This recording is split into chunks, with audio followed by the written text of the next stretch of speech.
Hello everybody. How are we doing? Hello, Nizzy. Hello, everybody. Oh, Jesus, my pop filter keeps falling off now.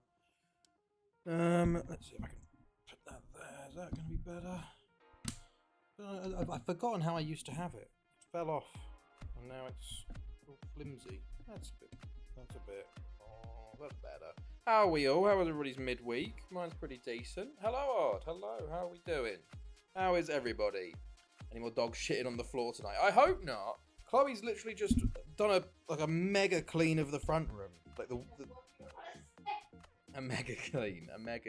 Like she mopped and she's like clean. It looks sparkling in there. So most likely he will go and immediately shit in there.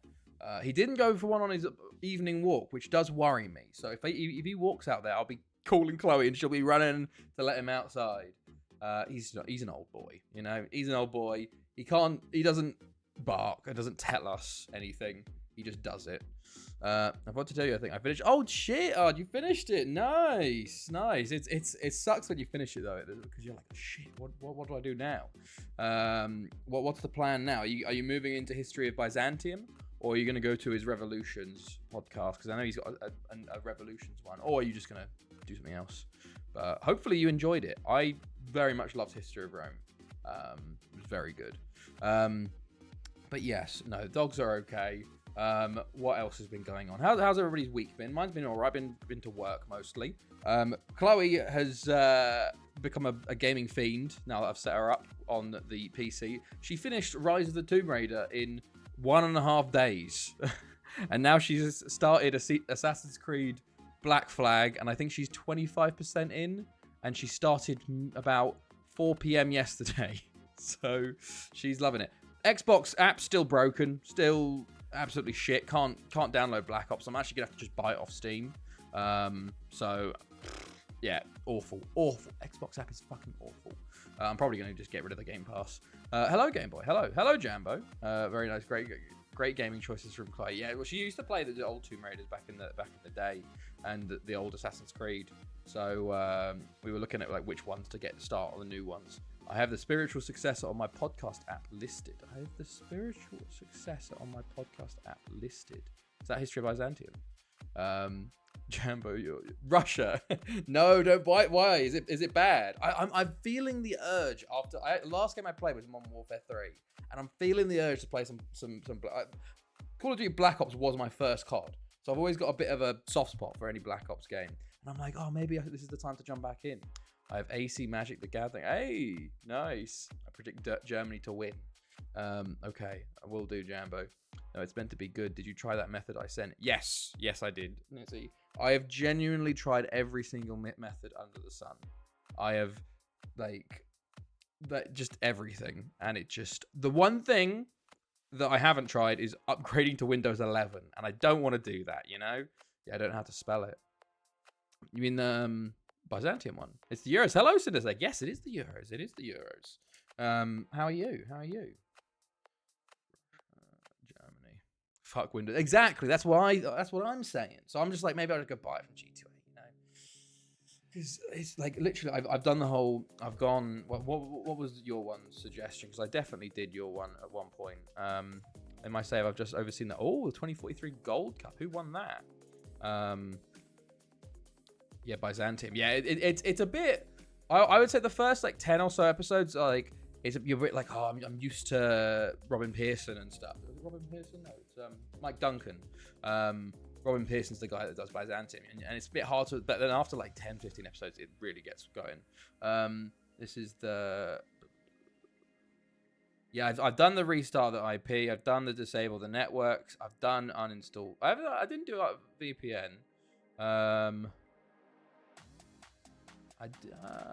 I've done. I didn't do the Intel management. Maybe I'll try some of them later. I did most of them though. I've done the whole reset, repair, both apps. I've gone through PowerShells, deleting the gaming services. I got it to work one time, and that was it. I just can't recreate it. Mexico's midfield is 2 grandpas and a guy with 200% ability.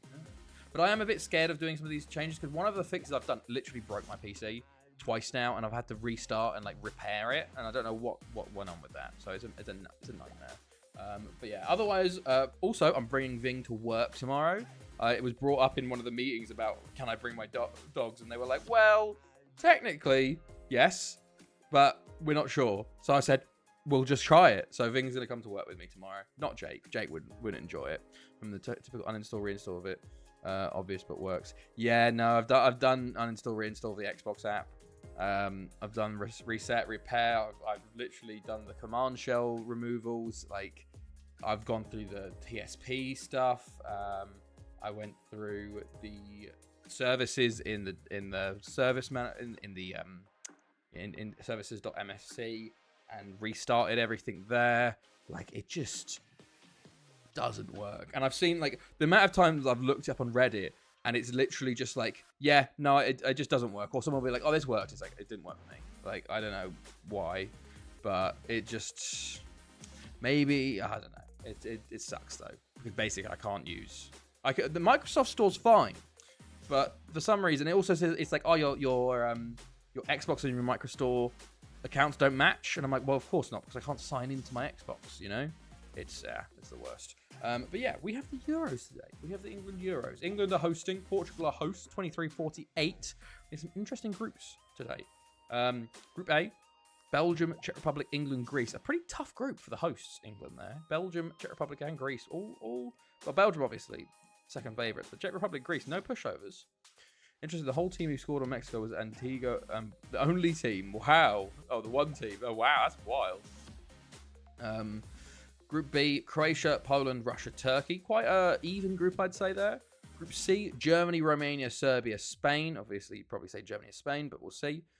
Group D, tough one as well. Netherlands, Portugal, Sweden, Ukraine. Sweden are probably not going to do well in there, but, you know.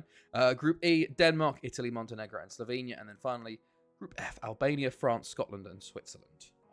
So there we go. But yeah, I'm going to give it, like, this weekend I'm going to try and fix it again, but I also don't want to break my PC again.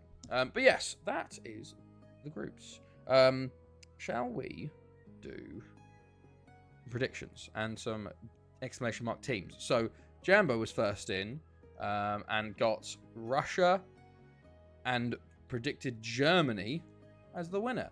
So their winger got a hat-trick on the opening game, which would end up being his lowest match rating of the tournament. Holy shit, that's wild. Let me do my exclamation mark team, but put your exclamation mark teams in the chat, and also your, oh, okay. It's the same time, it's okay, I got Netherlands and I got Albania, though, which is very funny. I got the good one before that it spit out the shit one. Okay. Denmark for Sinistake, not bad, okay. There you go. Rictic, I'll put you in. Rictic got France. Okay. France, not bad at all. Ard, you got England. Hey. That's good. 20-0. Fuck off. Right. Denmark. What did you get? Rictic, France. England. Netherlands winners. If you want to put winners as well, for who you think will win the entire tournament, you can get an extra 3 points at the end if your team is correct. And we have seen that 3 points win someone the points or the points per game. I think I got Netherlands as my team. Let me think. Oh, it's time for Netherlands. I want to say Netherlands again because it is Netherlands, but Poland are in it, Sinistate. Yes, Poland are in it. They are in Group B with Croatia, Russia, and Turkey. Nizzy gets France. That's a good one for you, Nizzy. You normally get pretty shit ones, to be fair. So that's a result for you. Right, France. Rictic, you put France as winner as well. Winning it all. Okay, Poland to win it, says Sinistate. Rictic says France. Germany for Chloe. There we go. And then I'm going to put... Who am I going to put?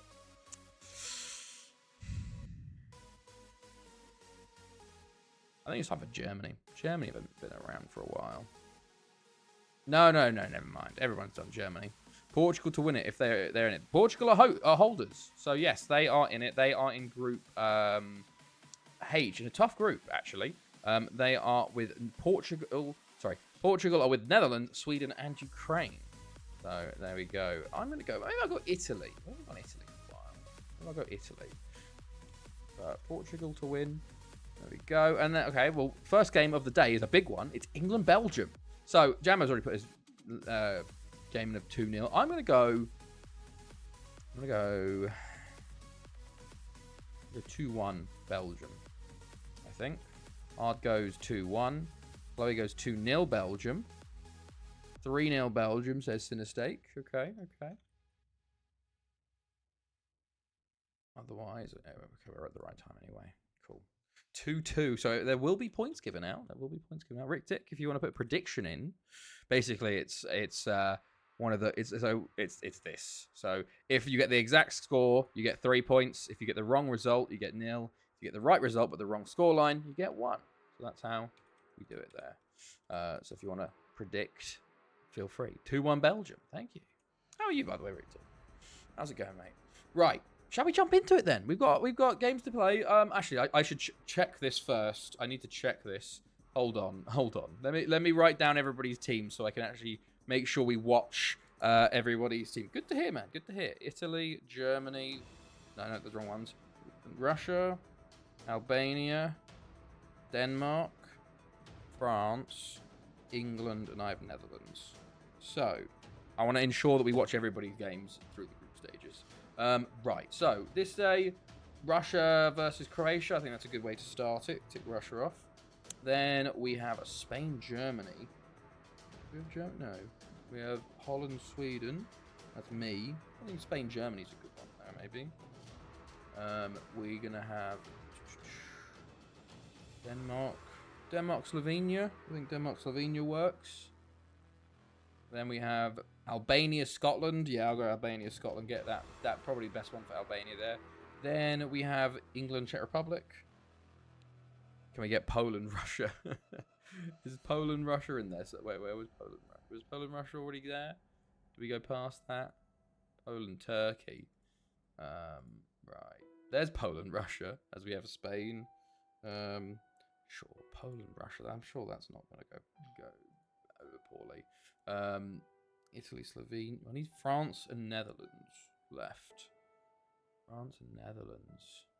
Let's do Ukraine, Netherlands. There you go. And then Scotland, France. Scotland get double looks there. And then we'll do the final group stage games, of course. We'll change these when we get to them. I'm just clicking them for now so they're there. But let's go then. We have a game to play. So, Belgium are favourites going into this, interestingly.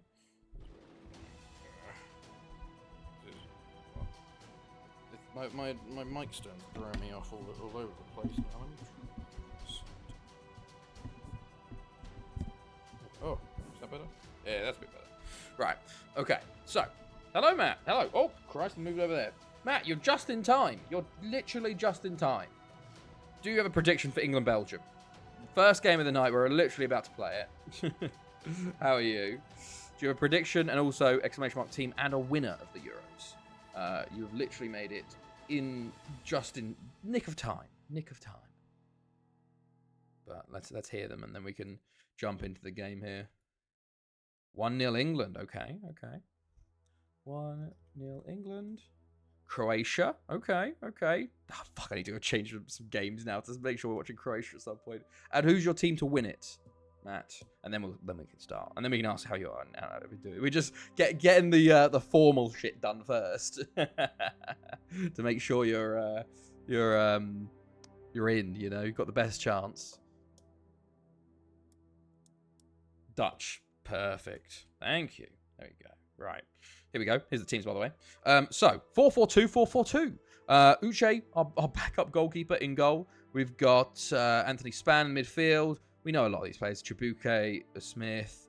Anyone on the bench? I don't think so. Meanwhile, for Belgium, we got Tessier, our boy, playing centre back, and JF7 playing left mid.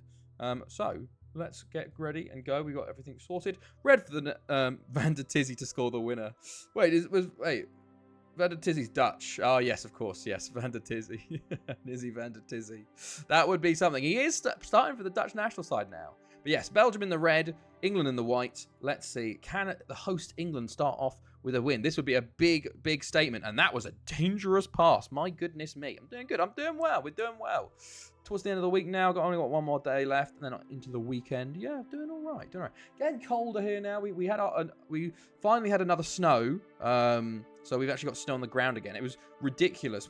It was end of October and we had no snow on the ground, which is insane for Kieran. Oh, and it's a lovely ball through to Brun, and Brun has started very well there for Belgium.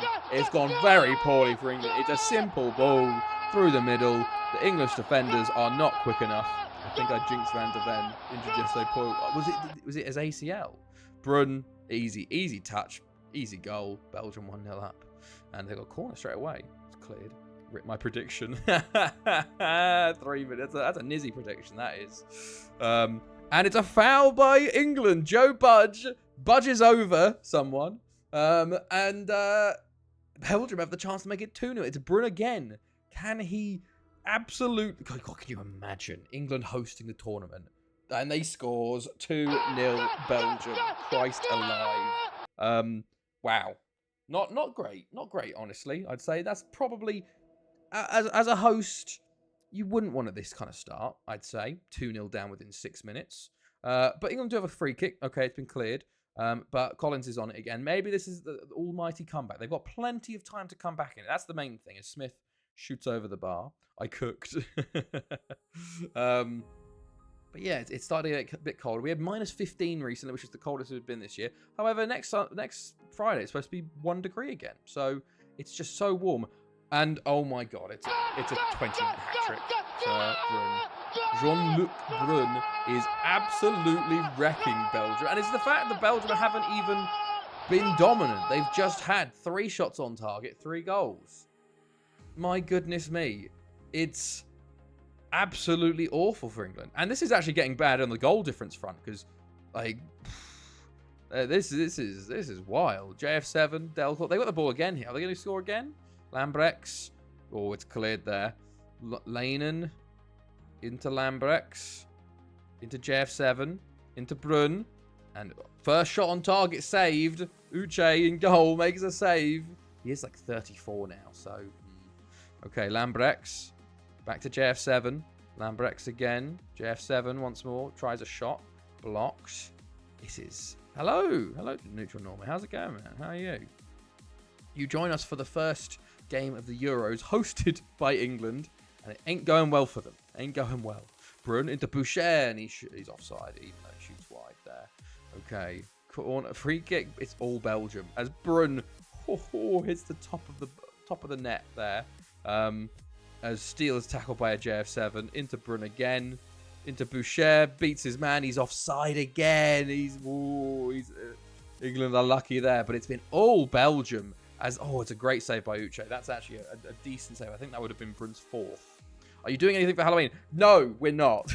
Not this year. I haven't had the time to set anything up. And also, last time it was so awful. Oh my God, it's another penalty. I've been wanting to join these streams. I love the YouTube VODs. Hey, that's good to hear, man. That's good. I'm glad you're enjoying the YouTube VODs. I do forget to upload sometimes, so apologies on being a bit slow sometimes. I think we're only 1 season back now. We've got 2 more streams to catch up to this point here. So, not too bad, but that's good to hear. I'm always surprised at how many people actually watch the YouTube VODs, you know? I kind of just upload them as a bit of, just to put them somewhere, because Twitch gets rid of the VODs after however long. I know that I do stream to YouTube as well, but... It's oh my God! This is ridiculous. By the way, this game. I'm not really talking about it, but Brun has 4. Yeah, I'm always surprised when people watch the YouTube VODs because it is a lot of content. But yeah, appreciate that, man. Good to chat to you live, you know. But yeah, Halloween. God, last time was terrible. I just don't have the time, and also I don't want to destroy my heart. Maybe we'll do something for the 10-year stream or in a little bit, you know. But today, just group stages, just keeping it simple. To be fair, I think this is scary enough watching England get battered 4-0, you know, because this is good gracious, this is not looking good for England. They have actually had a highlight here. They have switched to a 4-2-4, so they're going even more attacking, which will be very interesting because, to be honest, Belgium have kind of had... Oh my God, there's a goal back. Andrew Smith, I wasn't even watching. It is a danger zone. Could we see the greatest comeback of all time? Probably not, but it's a start. Beachabuke Intersmith. The 27th is the 10-year anniversary of this set, which is a Wednesday, sadly. But I think instead of doing that Tuesday, Thursdays, we'll do a Wednesday stream then. Yeah, 27th? Yeah, it's a Wednesday. So about 4 weeks from now. 5-4 incoming. Is the clock on your PC at the proper time? Just trying to see it. Yeah, no, I did. I've checked that. I've set both of them to automatic. Yeah, that one's always suggested. But yes, I did set them both to automatic. The first time I fixed it, I went to like internet. What was it? Internet options, and I turned on like TPS 1. I only had what 1.21 on, so I put like 1.0, 1.2 on, and that fixed it. But now they're all on and it doesn't work. So I don't know. Still having gaming. Yes, I can't log in to Gaming Pass. Just can't do it on Microsoft Store works, but the Gaming Pass doesn't work, and because of that, you can only download Black Ops through the Xbox Pass. You can't download it through the store. As Chibuke is in here. Oh, it's a huge block. My goodness, what a big save that is. That could have been making things a bit more scary for Belgium, but an incredible block there. But yeah, literally can't log into it. Can't download games. It's very frustrating. And basically, it's insane that Xbox is literally a Microsoft game, and it's so broken. And I've seen so many people ask the same questions. Everyone's like, yeah, like how the Microsoft just allow this to be shit? But to be honest, I remember back in the day, was it? Oh no, that was a different one. I remember. God, it reminds me. Oh, Tessie Endila gets a 5th. Did anybody ever have the Sky Sports app on their Xbox 360? Because good God, I think that is the worst ever app I've ever dealt with. It was genuinely the most just rage-inducing app. It was awful. That's a huge tackle and a good. Yeah, it was very, very big. Last man tackle proper. That is. Maybe try doing the Xbox Insider program. Install that. Okay, I'll try Xbox Insider program. We'll try. Right, Thunis replaces on. To be fair, Belgium have seemed to have laid off in the second half here. They've relaxed a bit as England actually go down to 10 men back in the day. You're turning old now. To be fair, when I was doing the Xbox app, that was like 10 years ago. You know, the Xbox 360 app. That was a decade ago. But there we go. 4-1 to Belgium. Not a great start, to be honest with you. Not a great start, I'd say, for England's Euros hopes. So anyone that bet on Belgium, you're getting points. Myself, Chloe, Sinistake, and Rictic all with initial point. No one gets 4-1. I don't think anyone would guess 4-1 there. But there is the opening game. Right. Now also I need to check Croatia and get Croatia in here so I can see. Oh, we're watching Croatia-Russia tomorrow. Fantastic. There you go. No, you have to change anything. Oh, we've got 20% profit. Lovely. Right. We've got African qualifying going on already. Next up, Croatia-Russia. So, let's get predictions going for Croatia-Russia. What do we think is going to be the case here? I'm going to go 3-1 for Russia here. I think I'm going to go big for Russia. But let me hear your predictions as we go into our second game here tonight. I think we've got like 13 games tonight to get through. So we're a bit slow. Half an hour and only one. Oh, 3-1 Croatia. Okay, Matt. Going opposite to me. 2-1 it says Ard. Okay. 2-0 Croatia says Jambo. 1-0 Croatia says. Sorry, I put Russia. 2-0 Croatia. 1-0 Croatia says Sinistake. 3-1 Croatia, says Clay. My goodness, no one's going to Russia here. 3-3 Croatia-Russia, says Neutral. I'll put you in. Neutral, if you want to put ! team, you can also get a random team to support if you want to. Because no one's out yet, which is good. Rictic goes 3-0 Croatia. And Nizzy goes 2-2. Am I the only one on Russia? No, Ard's with Russia with me. Okay. Well, there we go. Everybody in already. And there we go. We have games to play. The other game that's been played so far, Czech Republic beat Greece 1-0. Okay. Germany, yeah, it's not a bad team to get. Not a bad team to get. Fair enough. I think we already have a Germany. No, we don't have a Germany. Maybe I'll have to check. We have people thinking Germany will win it. So maybe let's just check. Oh, we're watching Spain-Germany tomorrow. Easy. I'm already locked in. Chesheroni getting bids, by the way. Right, here we go. Russia favourites going in. 4-1-2-3 for Croatia. Do we know anybody here? Marko Kakic, former boy. Russia-wise, I don't think we know anybody in here. No worries, Nizu. But let's go. Blue for Croatia. Dark red / I don't know, maroon for Russia. Let's see how this one transpires. Croatia have been notoriously bad throughout tournaments, which is why I was surprised everybody was betting on Croatia. But maybe that's my insider knowledge. I know the save better. But this is when they'll win it, you know. So maybe I'm doing this now to give commentators curse to the tournament. But we will see. We will see how things turn out. Things can always get. To be fair, sometimes they have a great group stage, and then they always just like the first knockout round they immediately lose like 3-0. It's like, for fuck's sake, Croatia, you had so much chance, you know, or so much promise. As Tarasov shoots wide for Russia early on there. We're already far more boring than the England-Belgium game. 0-0 after 10 minutes. It was already 2-0 Belgium at this point, you know. It was already 3-0 Belgium at this point. Suskovic puts his free kick wide. At least I didn't bet against them. Yarostov into Pogrebniak. Remember him from his Reading days. He's still hanging about, you know. Those Russian peds do wonders for the life expectancy. That's offside. That's hilarious. Oh my God. Romic, own goal. Russia 1-0. Oh my goodness me. What is going on? How is that not? I think it's the right back keeping him on. Oh, it's shocking. It's absolutely shocking. Shabanin hits it. Saved by the keeper. Hits Romic. Goes back in it. No one even tries to clear it before it goes in. So that's 1-0 to Russia.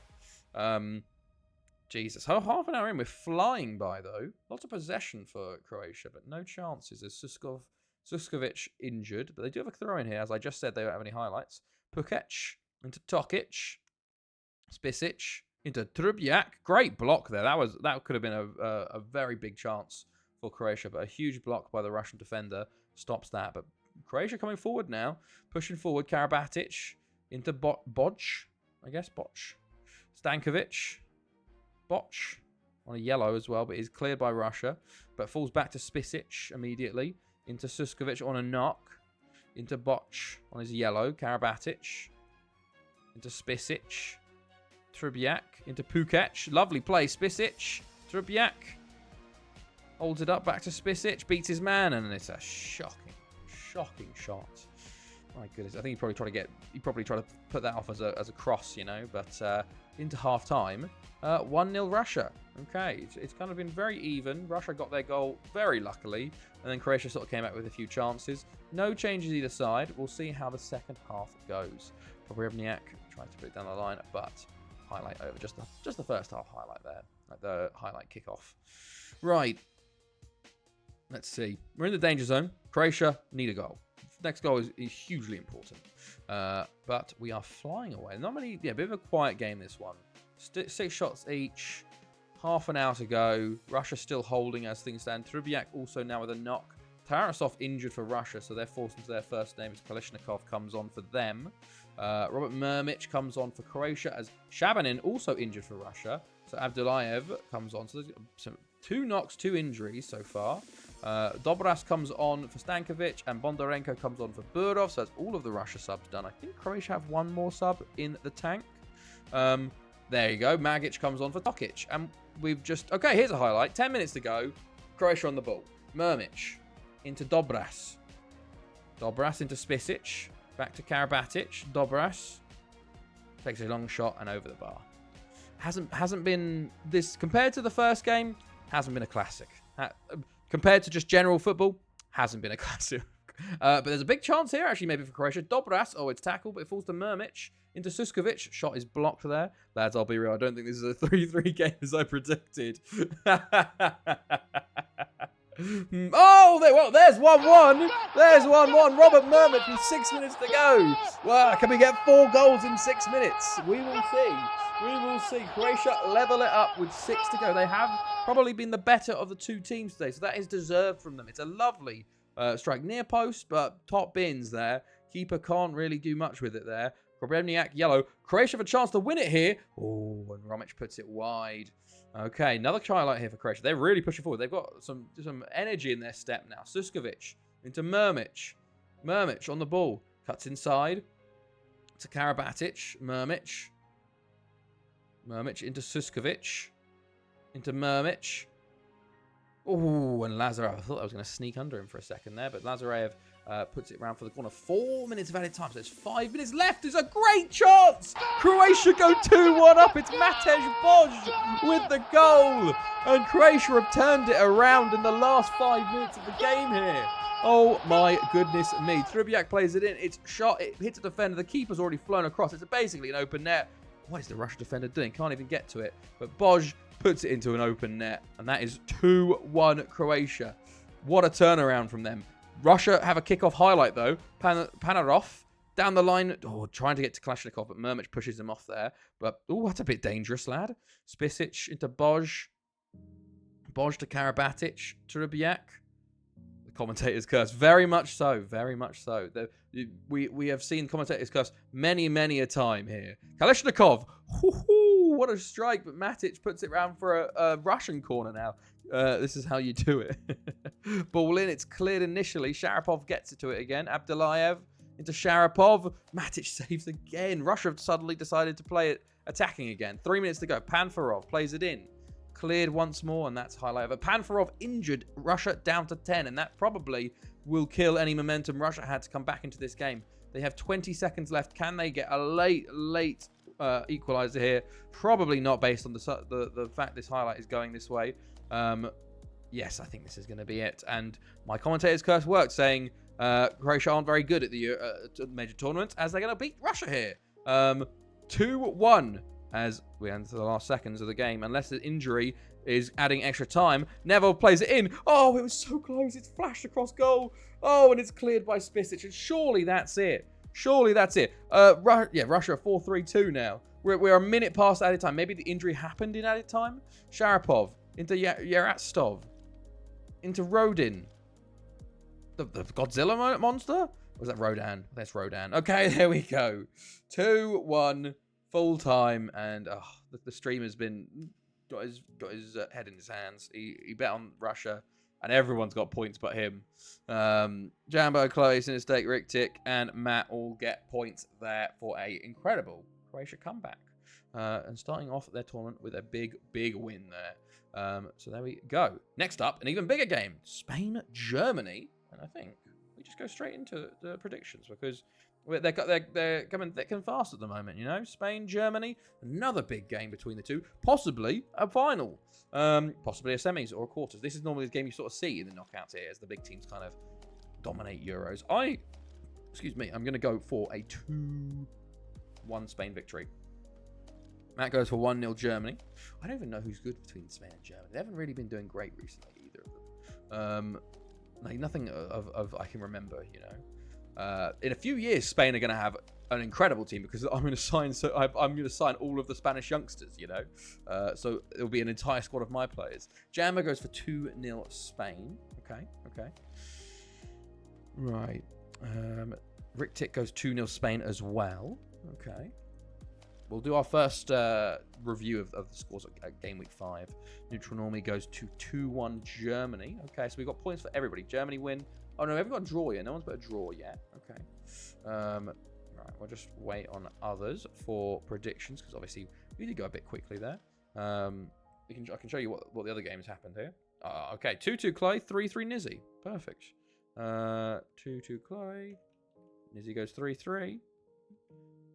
Do you get any points for picking the winner of the... Yes, you do. You do. You get +3 points for getting the winner of the Euros. Right at the end, you get a perfect score bonus. So, and that has happened before to win it, or to at least get into the podium spots. Last predictors, by the way. Did I miss Ard? No. Ard and Sinistake, if you want to put predictions in. But the other games, we see Turkey beat Poland 3-2 with a Jacob Unal winner in the 88. They did, well, it was 3-1 at that point, but very close game there. 2-1, so there's Ard. Thank you, Ard. 2-1 to Spain. And then we saw a 0-0 Serbia-Romania. Pretty boring game. And a 1-0 Netherlands over Sweden game. To be honest, it was... Wow, they had to wait late for that win. Nizzy van der Tizzy were playing for Netherlands there. But there you go. Big win there for them. Right. Let's see. Let me just check something. Okay, right. Let's jump into it then. Spain are favourites for this one, interestingly. They go 4-4-1-1. I don't think we know any of these players. Maybe in a few years. Oh, Miguel Angel, we do know him. Former player of ours. 4-4-2 for Germany. I don't think we know any of these players either. We know them from playing for other teams, but we don't know if any of them playing for us. Halstenberg, we do know. Yannick Schneider, there he is. Former player. We do have 2 former players in this squad. Right, Germany in the white, Spain in the red. Let's go. A big clash early on in the group stages here. How will this one fare? Ceballos runs to the byline, actually, but tackled by Wolf. And otherwise, flying through this game. Garcia with a goal kick, goes forward with it. Lutz into Gorski. Into Matsiak. We don't know Matsiak. Into Lutz. Lutz on the ball still. Plays to Gorski and just about gets away with it. Lisowski plays it in. And Matsiak with a great chance at the front post. There's a good save by Garcia there. Rodriguez, long throw into Ceballos. Ooh, it's blocked. Evandro. Tackled by Wolf. And the counter-attack for Germany, but Clotet will fly in there for Spain. Bit cagey, bit nervy so far between the two. No real big... Well, actually, the Matsiak chance was a big chance. It should have been a clear cut, honestly. But Bilbao comes forward now for Spain and takes a shot. And Halstenberg forced to put it around the post there. And that was the first shot on target for Spain. As Ambella puts it in. Alderete and Halstenberg saves. Is it Ambella? It is Ambella. Okay. Cool. Halstenberg makes the save, though. He plays for a Welsh team. I know he does. Somewhere. Ambella, ball in. It's cleared initially. Lutz will get to it. Maybe a counter-attack for Germany. He's not got the greatest support. He's tackled by Rodriguez. And Yedo on the ball now. Tries to play it through, but intercepted. They're kind of just neutralizing each other at the moment. Not many big chances either way. Kind of just loot. One team gets to the edge of the box and then move it around. No, doesn't really make its way as we are flying towards half-time here. 0-0 at half-time. Okay, not great. Germany make a change at half. Rolf comes on. So they are trying to change this up. It's kind of been... Yeah, it's been very even. Germany had more shots. They had the big chance, honestly. And they'll... Oh, my goodness. Oh, my goodness me. What a start. 26 seconds into the second half, and Germany take the lead 1-0. What went on in that highlight? Lutz on the ball. Gets to the byline. Don't know what. Oh my god! It's the defender. Clotet tackles it across his own net, and Severino just has an easy task of hitting it into the empty net. My goodness me! What a mistake from the Spanish defense there, and Germany will feel very good about it as they come forward again. Lutz, Matsiak, another big save from Garcia. Spain reeling. They need to settle and try and get back into this game if they have any chance of getting anything out of this. But half an hour to go, 25 minutes to go. Carles Ambella injured for Spain, so Azcona is forced on. But nothing really coming from Spain at the moment. It's 20 minutes to go. Germany forward again. Matsiak. Garcia saves again. Matsiak's had a few good chances there, but just can't beat the defender. And there he is. He's injured. Unfortunate. I've talked about him there. Bit of commentator's curse. As Pipa comes on for him. Pipa? Piper? I don't know. Azcona on the ball. Spain coming forward. It's still only 1-0, you know. Alderete. Halstenberg. Oh, it's a rebound. Yedo cannot follow it up, though. A bit of a poor save from Halstenberg. Ceballos tries to play it in, but claimed by Halstenberg. Only 10 minutes to go in this game.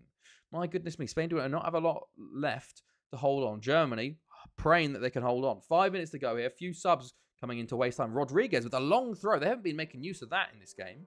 As Azcona is onto it now.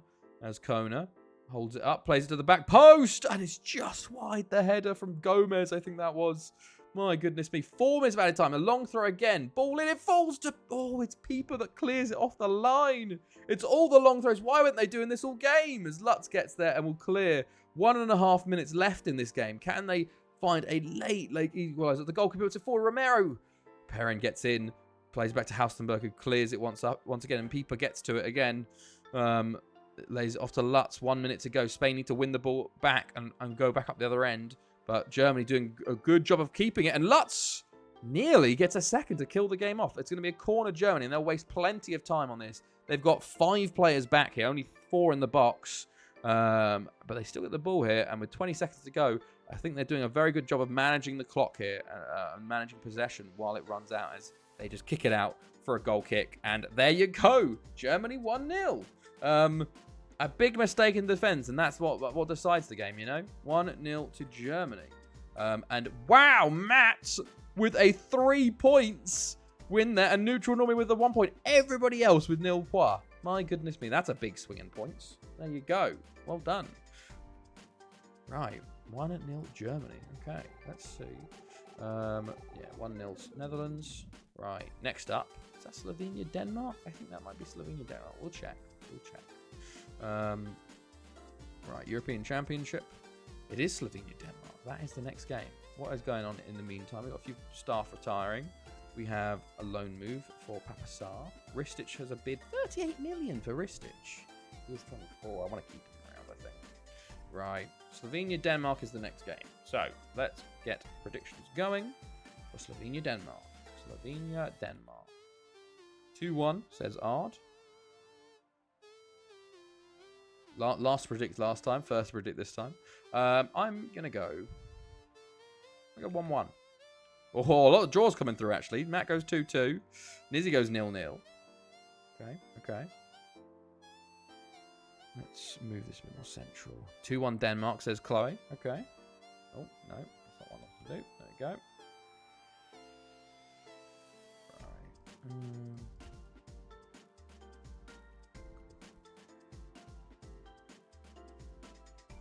There we go. Right.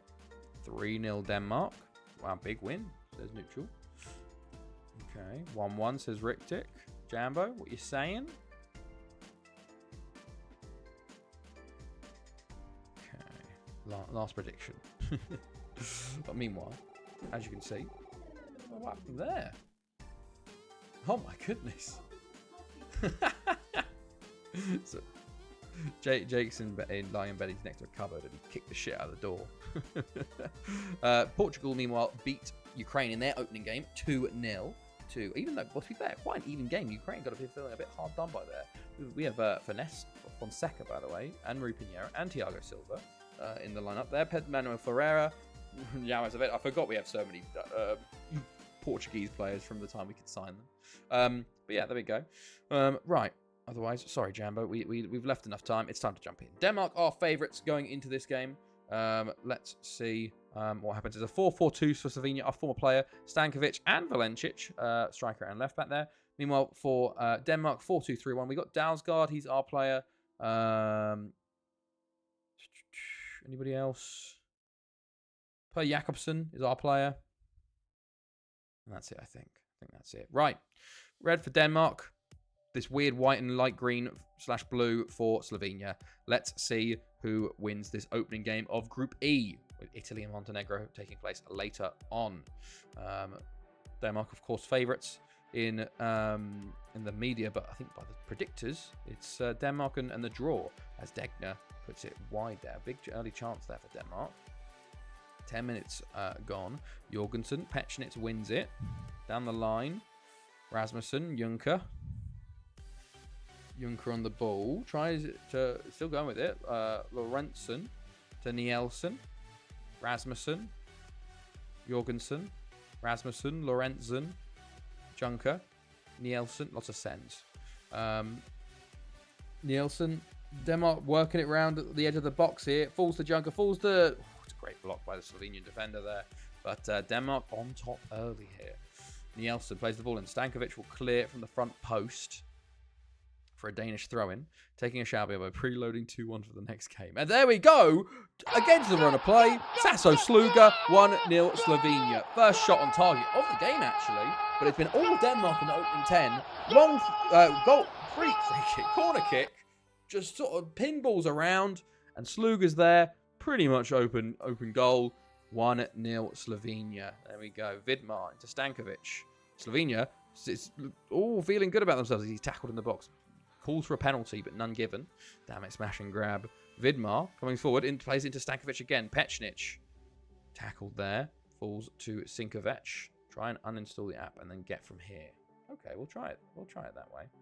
Thank you, Nizzy. I will have that up for the next time. I think I did. Doesn't that take you to Microsoft Store though? Oh, but I'll try it. I'll definitely try that. Degner into Juncker. Into Unai, and Valencic will clear. Stankovic looking to counter-attack for Slovenia here, but he runs into Olsen. Olsen into Sinkovic. Into Klun. Klun on the ball should be an install that you download. Okay, I'll try that. Sluga. Always blocked. You know what I'm also having an issue with, Nizzy? Is that in my updates, you know, like in your update system, I have, for some reason, it's been doing this. It says, your device is missing important security and quality fixes, and it just won't fix it. And I've tried every troubleshooting option for that as well, and that won't work. So something's wrong with Windows as well. But I don't want to reset Windows, because obviously that will uninstall every app I've got. So I'm kind of just living with that. But I'm like, is that connected to this Xbox app, you know? I don't know if it is, because technically I got it working once when it was like this. So I don't know, but it's very frustrating. But what device does it say? Like no, it just says that. It literally just says, like, I check for updates, and then it just says your device is missing important, and like I'll take a screenshot for you. Like, it literally just says that, and then you click check updates, and then it just goes through stuff, and it's like, yeah. All right, there you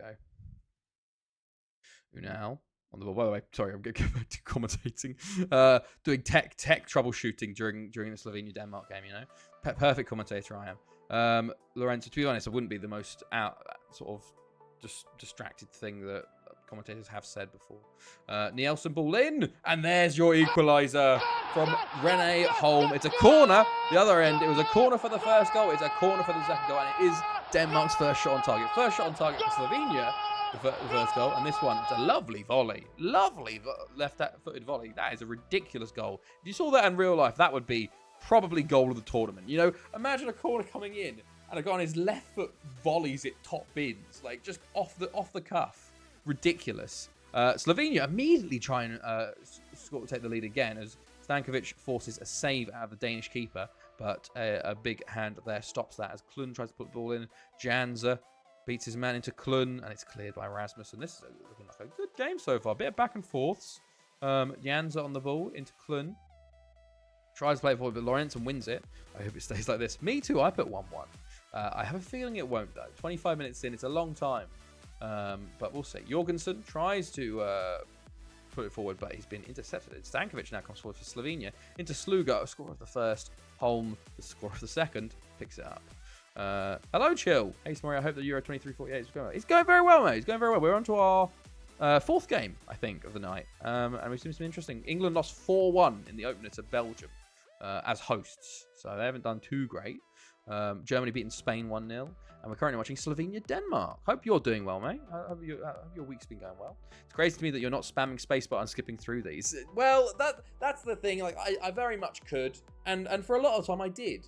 But I think it's a lot more fun to watch them, you know? Like, we've always said, we're going for the record, but it's the journey, not the destination. That's the fun bit, you know? If I wanted to break the record properly, like, as fast as possible, I would load up an old FM that has FM Touch on it. I would go to India or Iceland that have 18-game seasons, and I'd instant result because it's an FM Touch, and I'd be done in like maybe half a year. But what I want to do is this, which is, oh my goodness, Luke with a great chance, is see some real, like, just sort of play the game, experience what it's like to be 300 years in. You know, we get to see what happens through every season, and then the Euros and the World Cups, you see these amazing runs from small teams doing well, or the dominations you saw from Argentina winning the World Cup. Like, it's fun, you know, and that's the main thing. Like, I don't think I would have the same motivation to do the world record if I didn't have like Euros and World Cups and being able to sort of, oh my goodness, Nielsen, what are you doing, lad? Yeah, you know, like it's part of the journey, and I think that's a lot of fun. We see some very interesting things happening in the Euros and the World Cup, and it's great to sort of go through them. I'm doing a long run on FM24. Oh, really? Nice, Rick Tick. How long are you in? Yeah, I get what you mean. Yeah, no, I didn't realize Iceland has 18 matches. Yeah, I think in one of the FMs it's like 18 or 20, because it's hilarious, because you see with the previous world records. So the guy that did 333 seasons, he did it on FM Touch, and he was in India for 200 years. The guy that has the current world record has had multiple stints in Iceland. Did do it with the full game, though. I think it was FM18. But yeah, those are the places you go if you want to get through seasons quickly, because you play 18 games and then you just smash the spacebar for like the other 7 months of the year, you know? You're deep into the save. Exactly, yeah. It's like we're a big injury there as Romeo tackles but injures himself. By the way, we're into the second half. To be honest, Slovenia have been the better side, I'd say. But haven't been able to FM Touch get its own category. It should, but however, if you look back at like FM15, for example, I could do it on FM15. It's within FM, so it's not a separate .exe file, I guess. It's not a separate game in itself. The FM Touch is just a mode in FM, so technically it counted. I was raging when it did, because I think I was at like 180 seasons, and the record at that point was 221. And then I see the news report saying some guys moved it to 333. And then I looked at the stats. I'm like, what the fuck? This is bullshit. Like, he's done like average of like 4 to 6 hour seasons, and like two things a season. And then it comes out that he's done it on FM Touch. It's like, oh yeah, of course. It's like Super Mario Bros. And Super Mario 64 as far as I'm concerned. Yeah, and I get you. Oh my goodness, how has Declan not scored there? My goodness me. Almost 100. Wow, Rick Tick, 100 years. That's awesome, man. What's your save? Like, who are you managing, or who have you managed? You know, that's awesome, man. 100-year save is always a big achievement. It's one of the big ones. Like, that first milestone when you get to 100 years, that's like, well, technically 2100 is the big one, and then when you go, oh my god, I've done 100 years, like that's huge. We recently did 100 years streaming this save. So as Tromberg goes wide, Denmark have been much better in the second half, but they just can't hit the target. FC Utrecht whole time. FC Utrecht. That's awesome, man. If so. Dennis Storman comes on for Stankovic. We've got 20 minutes to go here. Denmark make a couple of subs as well. When you get it, it's going to be lit with the time and invest. Well, I don't know if I'll ever get it, to be honest, because I do think, especially with the newer FMs being able to take your save to the next one, it will continue to get broken and broken. Oh, Valencic. No, Valencic in the 89th minute. He's given away a penalty and given Denmark the chance to win it. Tromborg, on a knock, is stepping up to take. Can he win it for Denmark? He can't! It's saved! It's saved! Oh my goodness me! Gubarac in goal for Slovenia keeps things level. Absolutely huge let-off for Slovenians. And it's a huge 1-1 draw. My goodness me. I don't know if I'll ever get it technically, because as I said, people will probably break it further, and technically this game file has like a limit of 2 gigabytes. I'm at like 0.85 right now, but I think I can get to like the year 700 before the save won't work anymore. So the record's 528 right now. So hopefully some people don't break it. Otherwise, if it gets to that, you know, we'll just go again, you know? I've been thinking about that too. Some people are really attached to their saves, but only a new FM makes them. Exactly. Yeah, no, I've done that one, Nizzy. I did that one. It never works. So we're in for some long runs. We are in for some long runs. Absolute muppet. Yes. I am happy too, as I put 1-1. That was a big save from the Slovenia keeper. 3 points for myself, 3 points for Rick Tick, 1 point for Nizzy, 1 point for Matt. With new engine. With 25 really be able to have 23, 24 capacity, though? It's like everything is year 0. That is true. That is very true. Who knows? Who knows? We won't know until March, you know? It's going to be very, very interesting to see if it works. I think the 23 to 24 worked pretty well, but I can definitely see corruptions happening. But, yeah, I don't know. I guess not. It's just data transfer and like the end. The actual, like, the data of the save isn't going to be. Yeah, it'd be very interesting to see how it happens, you know. Yeah, right. So that is game 4 done. We're about to do game 5 of tonight, which is going to be Albania versus Scotland. So we will check the scores after this one, but for the 5th game, let's hear Albania versus Scotland. Let's hear your predictions. I'm going to go 2-1 Scotland, I think. It will be very interesting to see what happens with FM25 and all that. But yeah, I don't know if I'll ever get the record, but if I do, it'll be a great day. It is hilarious, though. We are celebrating this month 10 years of this save. So the fact it's got 10 years in itself is incredible. Maybe I should probably make a Reddit post about my save. That'll probably, you know, I reckon I need to cook up a Reddit post, because that'll go viral, won't it? That'll make it to Out of Context FM. that'll make it onto a couple Twitter accounts. You know, this guy's been playing the same save for 10 years, like blah blah blah. You know? So I need to cook something up there because I went viral before on the Reddit before just for the save in itself. 2-0 Scotland, says Rick Tick. Okay, put that up. Any other predictions as well? If chill as well, you're more than welcome to join in. Yeah, got to play the game away from the game. Exactly. Gotta you know, maybe try and update this way. Let's have a look at this one. Yeah, no, I've done that one. What happens with this one, Nizzy, is that when I update, well, it's when I update it and it does like the installing Windows 10, it always says it failed. Actually, 10 years save. That's awesome. Thank you. I appreciate that. I do appreciate it. It's been a long time. It's been a long time. I saw you from there. Oh, did you? Hey, that one. To be fair, I didn't think that first Reddit one would go as crazy as it did. It was. I remember. Neutral normally goes 3-1 Scotland as well. That goes 1-0 Scotland. Apologies. Sounds like corrupt files. I think it is corrupt files, but I've done like the SFC scan now stuff, and it's fine. But I think probably what I need to do is like completely like do a clean reinstall of Windows. But then I have to like re-download all my programs, and I don't want to do that. You know, maybe I'll do it this week, and I'll have to like back up everything and make sure it's all done, so I can just reload everything. I remember when I did that Reddit post, I think I didn't work for like 3 days because all I did was sit online and reply to people's comments for 3 days. It was ridiculous.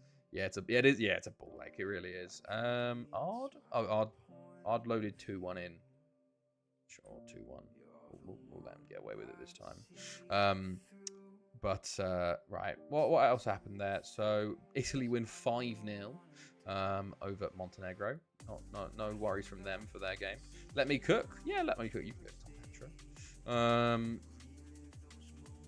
We remain in first. I'm surprised we've remained in first. Honestly, we had some. Wait, Netherlands. Oh my God, the Netherlands are above. Wow, I didn't even realise the Netherlands coefficient has put them above France. Wow, that's huge. To be fair, I get that because the fucking Dutch teams are in, like, PSV have been on some crazy shit. Oh no, they're not technically. Okay, coefficient wise, but they are. But league rep, they're not. But that is wild. Do you have side saves, by the way? Since it's been 10 years, some versions of teams must have been tempted to do a new save. Not with this save, no. Not this particular save. But I have done other FMs. I did FM16, I did FM17. I never really got into two big ones. I did do an FM21 save. I actually did a YouTube series on it. It was Salgueiros, the 4th division Portuguese side. And I did like 20 years. I won the Champions League with them and won the World Cup with Brazil. It was an achievement save. I was trying to get as many achievements as possible. That was quite a fun save, actually. I quite enjoyed that. But otherwise, I also have an FM Touch one, trying to get all the achievements on FM. So like, this is the old FM that has like Scottish Hero and Brazilian Hero, where you go from the lowest league to the highest league. So I'm doing an FM Touch one just to get them done. Maybe one day I'll just be like, hey guys, I broke the record, and just do it with my FM Touch save. But here we go. But game 5, Albania, 4-4-2 defensive midfielders. Castrati, former boy there. 4-4-2 for Scotland. Cairns, our boy. Ross, our boy. McIntyre, former boy. Petri, boy. On the Scottish team. So, blue for Scotland, red for Albania. Let's see how this one goes. We've got France and Switzerland in this game, so it's a big one. I think there's an achievement for achieving all achievements. Is there? I don't know. There's I've only got like 13 or 14 to go. Is that on the newer FMs or is that on the older FMs? Or is that just a general Steam FM like achievement that you get a little badge for getting all the achievements? But I do want to eventually do that with FM15, but it will take a while. Like I've got a few that like hilariously I've got one that's like I don't have I put you in 2-1 Ard, but it was for Albania because I think you just said 2-1, so I locked you in at 2-1. So that's you've got something at least. Well, actually, it's 3 minutes in. I will let you do it. We're 3 minutes in. We've allowed it before. What is your prediction? I will allow it at this time. So if you want to change it from 2-1 Albania to 2-1 Scotland, You can do it. We're not that strict on the rules, you know, with that, because we're 3 minutes in. Keep it 2-1. Okay, keep it 2-1. We'll keep it 2-1. Right, Scotland on the ball though. Lindsay. Oh, we know Lindsay. He's in the Welsh League as well. Ellis into Sutherland. Yeah, I don't have the achievement for have a top league goal scorer, which is hilarious because there is no top league goal scorer award No, is it goal of the month or something? Because there isn't one in Wales, so I just don't have the achievement. So I need to go to like the Premier League or something to do that. But yeah, I occasionally just sit around and play it because you can get like a seat like FM Touch. I was doing like Brazil or England. You can get like a season done in like an hour or two. Like so, I just like if I have a spare hour or two, sometimes I'll play. Oh, big goal for Albania. Christian Kuki. By the way, Belgium and Greece are playing at the same time. It's 1-1 there. Lambert took the lead for Belgium. Moragos for Greece gets the equaliser. But Rossi with a shot. McIntyre saves initially, but Kuki is first on the scene and puts it in the back of the net. And that's 1-0 Albania. Okay. McIntyre to Dury. Waters. There's 2 injured players for Scotland at the moment. Sutherland and Holt at the moment. Okay. Scotland not looking. Oh, McKenzie is in on goal. It's a great save. It was a big mistake by the defender, and Scotland probably should have capitalised on that. They get the corner. Cairns to take, plays it in, and it's a good header, but Taki with another big save, keeping it 1-0 Albania. There we go. Right, Waters, Schaller going inside with the ball for Albania, pushing forward. Lindsay with a tackle there, but falls to Likaj. Canny into Cookie. Into Rossi. I think he's offside. He's offside. You could just tell he went that little bit too early. But half an hour in, still 1-0 Albania. Okay, 40 minutes gone. Corner to Scotland. Cairns to play it in. Cleared initially. Higgins gets to it. Plays it to Ross. Ross on the ball into Cairns. The 2 Thanethi boys linking up. Sutherland into Ellis. Ellis trying to play it through, but there's too many Albanian defenders on him there. As Waters picks it up again into Higgins, into McKenzie, but there's an equaliser. Alan McKenzie for Scotland makes it 1-1 just a minute before the half-time. Waters with a great ball into Higgins and a lovely through ball there. McKenzie runs onto it first time, near post. Keeper should probably do better, but it is FM15 goalkeepers. So 1-1 just before the half. Big goal there for Scotland and sets the second half up well as Albania are going for it. They're 3-5-2. They switch at halftime. My goodness me. Wow. Let's see how this goes. Kamovic comes on for Luka for Albania as they have a free kick here, but Lindsay wins it. Ooh, tries to play it through. Rex Heppy's on the ball into Rossi. Shoots just wide there for Albania. Okay. Sutherland now fully injured, so Easton comes on for him. Free kick from Cairns McKenzie to Dury, and that is offside for Scotland. Dury was offside from the flick on, and Scotland thought they had their lead taking goal, but no, called back there. As Daniel Holt now comes off injured for Gag Petri, our Thanethi boys. So 3 Thanethi boys now. And as Kuki puts it over the bar from a very close free kick. Willie Colony comes on for Dury for Scotland. I think a draw is probably the worst for both sides because they both have to play France and Switzerland left. So both teams really want to win this. As Kuki should score, puts it wide, should score there. Easton puts this free kick over the bar. 20 minutes to go here. 15, 10, 5. No highlights here. Scotland have been pretty shocking up front. 4 shots on target. Albania throw in. Can they win it? Rossi. Into Likaj. Likaj on the ball still. Rossi. Into Kamovic. Into Schaller. Cleared by Waters, but only as far as Kaplani. Rossi. Likaj. Into Kuki. Tackled by Connolly. Higgins. Ross. Plays it down the line, but only as far as Hoxer, who plays it forward again. Cookie's in. He shoots wide again. Another big chance for him. 3 minutes of added time to go here, and it looks like this could end as a draw. Waters the yellow. Free kick. Albania. Kamovic takes it down in the box. Can he pull it back to Schaller? To Rossi. It's a great save from James McIntyre to keep it 1-1. My goodness me. I thought that was a surefire goal when that shot went off. But wow. Huge. And ball comes in. Oh, and it's a foul from Albania. I thought it was going to be a penalty again. And 1.5 minutes left. Can Scotland put anything together here? They've kind of been defending mostly. But Petrie's on the ball for Scotland here. Down the right, he's tackled by Billy. They have a long throw. Why are they not using long throws? Jim Ross going to take his long throw. 1 minute left, and it nearly gets through to a Scottish player. It was cleared initially. Ellis on the ball again. Can they put one more ball in? I'm not going to say anything about that one. Not going to say anything about that. I'm not even going to mention that. Not even going to reference what happened there. I think we're going to finish 1-1 as Belgium, through Brun, get a late winner versus Greece, and they probably will going through top in their group, or at least qualifying. And we see 1-1 here. Probably bad for both sides. Did anyone have 1-1? No one even had a draw.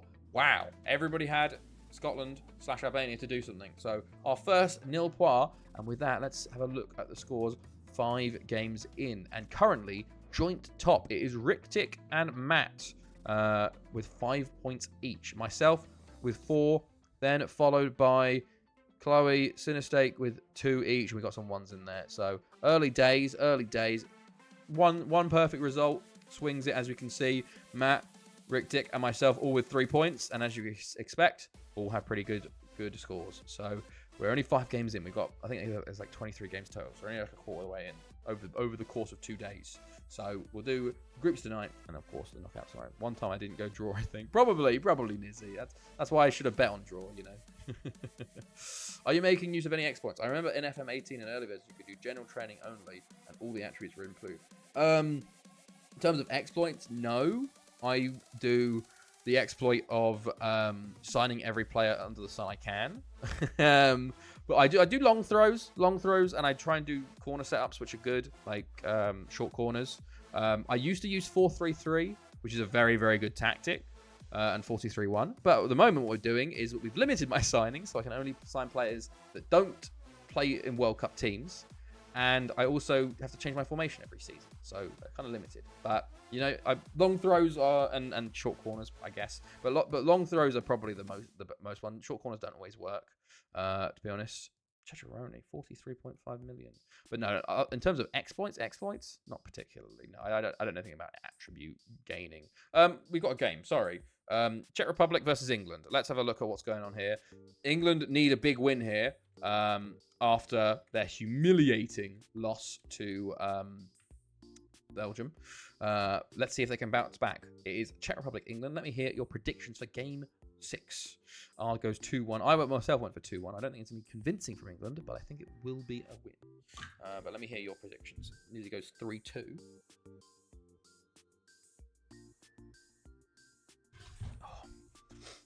But yes, I think I mentioned it earlier, but I am bringing Ving into work with me tomorrow for the first time. So I'm bringing her bed and a water bottle. She's going to have the most amazing time, I think.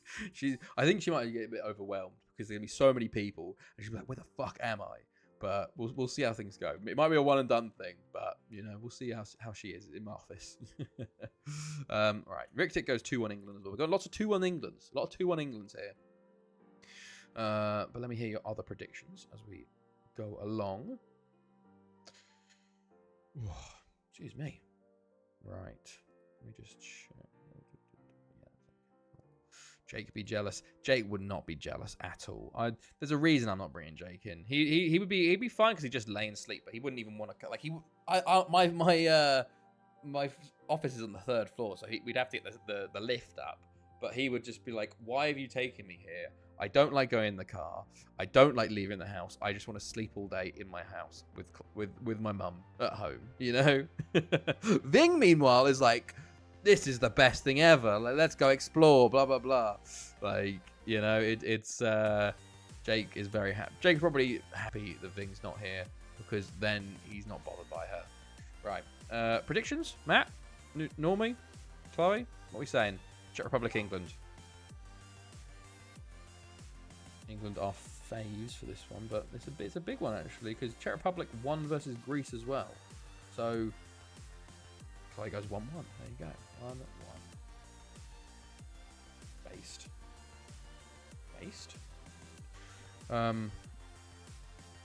What's based? Evens? Did I say based? I said England are faves. Or did I say something else?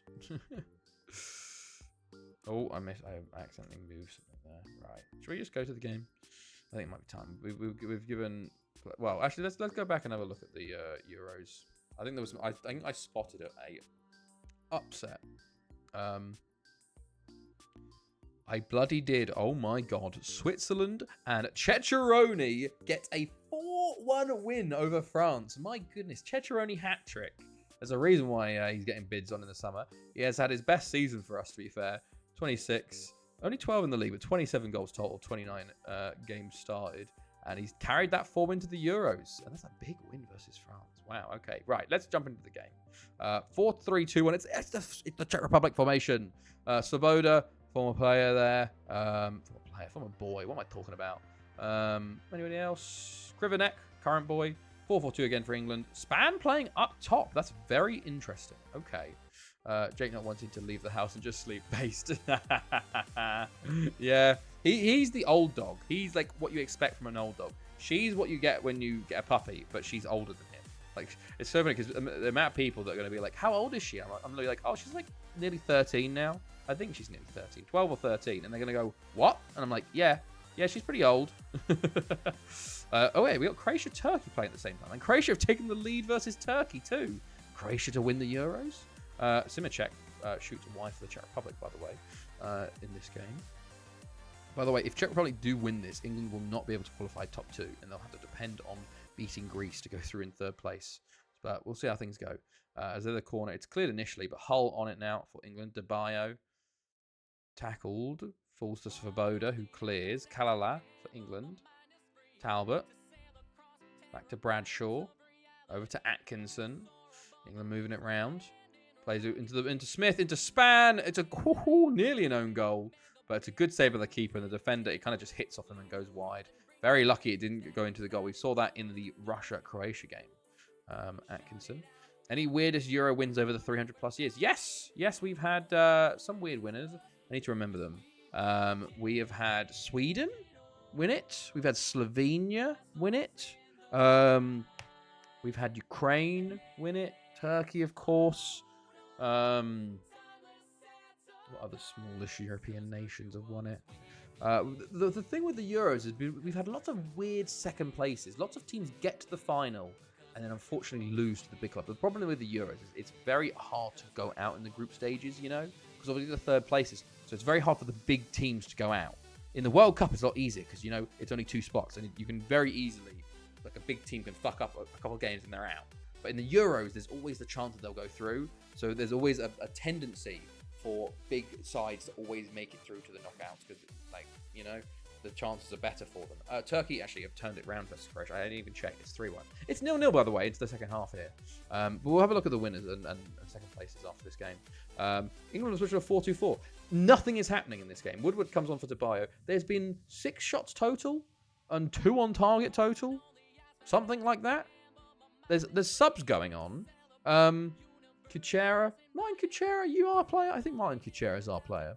Yes, there's been 6 shots total and 2 on target total. And it doesn't look like that's going to be changing anytime soon. It's 3-2 Turkey. We picked the wrong game. Oh, highlight. England. Atkinson. Richardson. Peters. Suk tackles, but it falls to Kalala. Plays it in. It's cleared. It's cleared again. Falls to Burns on the edge. Into Richardson. Shoots over. There we go. We had another shot. Nice. 9 shots total in the game. 3 on target. 0-0. Wow. What a terrible game. Did anyone have a draw? England are in real trouble. Real trouble. What the fuck? 0-0 for England there. They are... Oof. There'll be calls for sacking the manager. And Chloe, with the singular point, going for the draw there. There we go. So, let's come out of that awful game. Let's go look at past winners. So, we've had Turkey, Ukraine, Greece. Greece did... Oh, yeah, I forgot about Greece. Greece did 22-68. Pretty much the exact same way they did it in 2004. Ukraine again. There's Russia winning it. But yeah, as you can see, it's mostly the big boys. There's Sweden, there's Slovenia. But in the second place is where it is. You had Denmark second, Switzerland, Denmark again, Poland, Serbia, Czech Republic, Romania, Switzerland again, Wales, Scotland. Hilariously, the fucking home nations, Wales, England, Scotland, runners up there. Croatia, Ukraine. Croatia actually 23-36. Yeah, so Switzerland last. We have lots of second place teams, but they always just fail at the final hurdle, you know. But yeah, there we go. Right. Next up, Russia, Poland is the game, I think. As we sign another player in Bamba, Papa Bamba. What a name! What a name! By the way, I did have I had 20 players join. On the 1st of June. Lot of players there. Slovenia, yeah, well, Slovenia 2044 won the hold on. Slovenia 2044 won the Euros, and then we load it up here. Once it loads, hold on, give me a second. 2058 World Cup winners. So ridiculous. Slovenia World Cup and Euros winners. Yeah, Russia Poland is the next game to watch. So let's hear your predictions for Russia versus Poland. You know, this is when it's going to be 2-1 Russia, I think. Chloe goes 2-0 Poland. Meanwhile, let me just check what this is. What is this? Oh, Ivor Battle Ready. Nice. Human Assassin, Ezio. Oh, shit, this is from Valhalla. Chloe, your guy's name's Ivor? Is it? Oh, yeah, you're not playing Valhalla, are you? Yeah. No, you can download it. No, we haven't. Yeah, that's what, yeah. Okay, Ard goes 2-1. Let me hear everybody else's predictions. Right.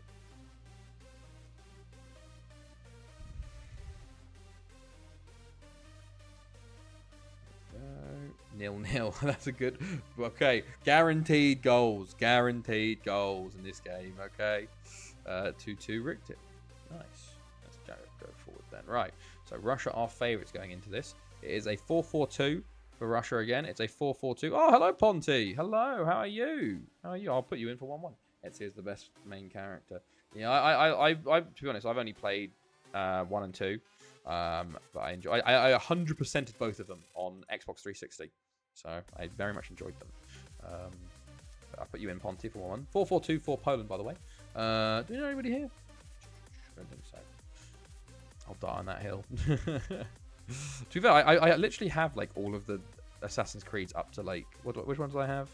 I have 1, 2, Brotherhood, Revelations, 3, Black Flag. I think I got them in a Steam sale, so I've all got them all to play again. Hello, Maccas. Edward Kenway's my second favorite. Is Edward Kenway the Black Flag guy? Edward Kenway. There you go. Chloe just looked up, I think, best Assassin's Creed, and they said Black Flag. Oh, and they said he's the most attractive too, so that's why she was playing that one apparently. So interesting. I can't wait to. Oh wait, what's that game? There's the chainsaw. The lollipop chainsaw one that got like remember back in the day it was like proper. There was like a bit of controversy. It's by the way Tarasov. 1-0. To be honest, Steam is full of just absolute filth. Edward Kenway was almost a mank though, so I'm disappointed. I want the lollipop Hey, there you go, Dizzy. You know what I'm talking about. The chainsaw lollipop. I remember watching like was it Uber Hacks Nova play through it back in the day.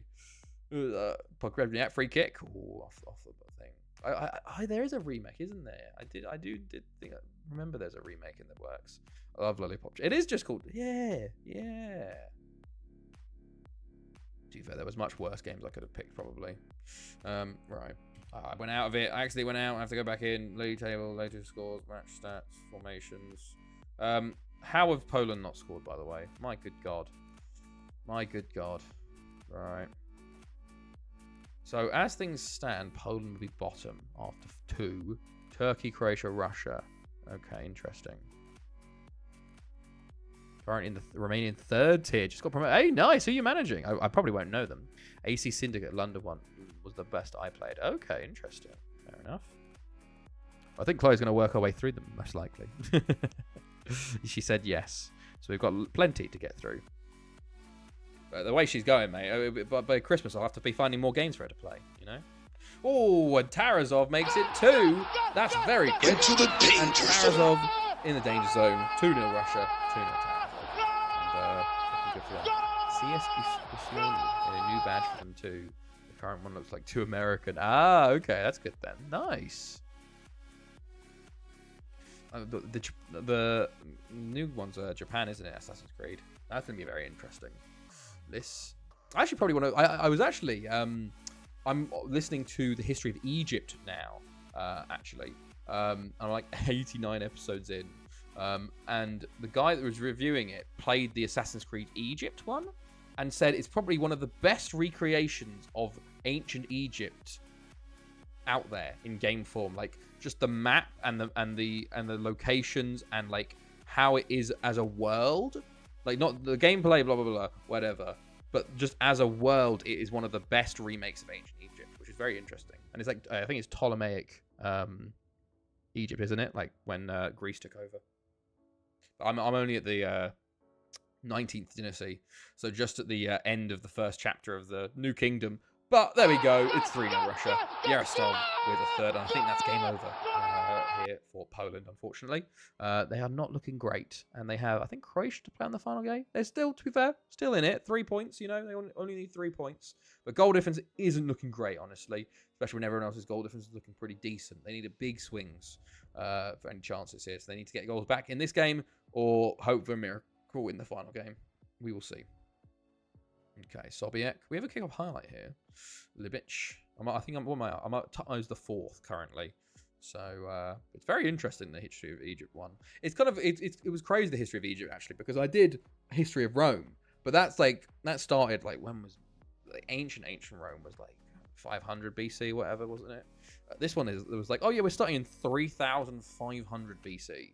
I'm like, holy fuck, like that is insane. Like we're only up to like the 1500 BC, 1400 BCs right now. Like I've done 2000 years in what's it called? In 89 episodes. It is mad. Is that an audiobook series? What is the author name? It's just called History of Egypt. Let me find it on Spotify. It is called History of Egypt.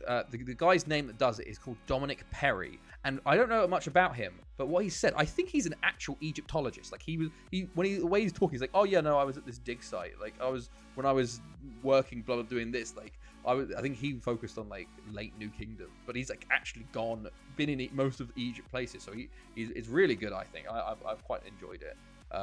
Obviously the start is a bit more sparse, obviously, because like we don't know as much. Oh, there's a goal back for Poland. Miss. 80th minute. But then now we're starting to get into it where we actually have a lot of detail and stuff. And we're about to get to like Akhenaten, Amenhotep, Tutankhamun. We're about to get to that. We've gone through Hatshepsut and that. That's really it's great. I like honestly the history of blank podcasts are some of my favorite because I walk the dogs every day and they are the perfect thing to put on because I love a bit of history. So I've already done history of Egypt, history of Rome. I've done history of Byzantium up to when he's finished. Like he's still doing it currently.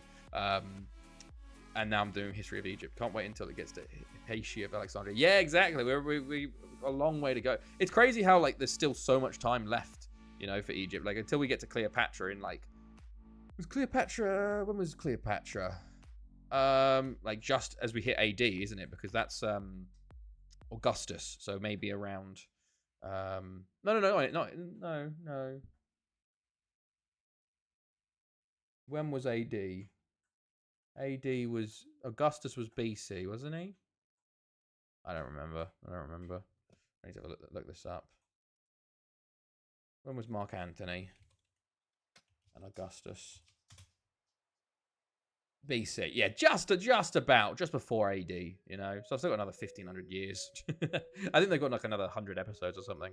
So, but yeah, it's really interesting because I of course I was a kid and had an Egypt book. I think most kids that had history had an Egypt book, but I never really went back to it. I was more of a Greek Roman guy, mostly Greek actually. But there you go, 3-1 win for Russia as we just chat about history. But I've got so many fucking podcasts lined up. There's so many histories of, you know. I actually did try and go to Greek, but I didn't like the one I was listening to, so I switched to Egypt. Should be double digit. BC. Yeah, it's around like 30 to 50. Right. So 3-1 to Russia. 1 point for myself and 1 point for Ireland. That's the only people that went for Russia there. Interesting. Right. There we go. I do want to go back and find another Greek one, but the Greek one I was listening to, I didn't like that much, so I need to find another one. History of China is also one I'm excited for. Of course, I've also by the way, if you want to, did you hear about the PhD student finding a lost Mayan city by accident?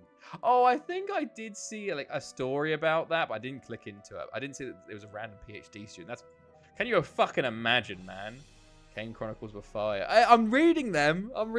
Actually. I haven't read it in a while, but I've got through the first 2 series of Percy Jackson. I'm on the first Kane Chronicle book actually, so don't spoil anything hard. Don't spoil anything. Can you imagine though? That's you're sorted. Like you don't have to do anything for your PhD anymore. You're like, I found a fucking Mayan city. You know, I would love to do history of Mexico.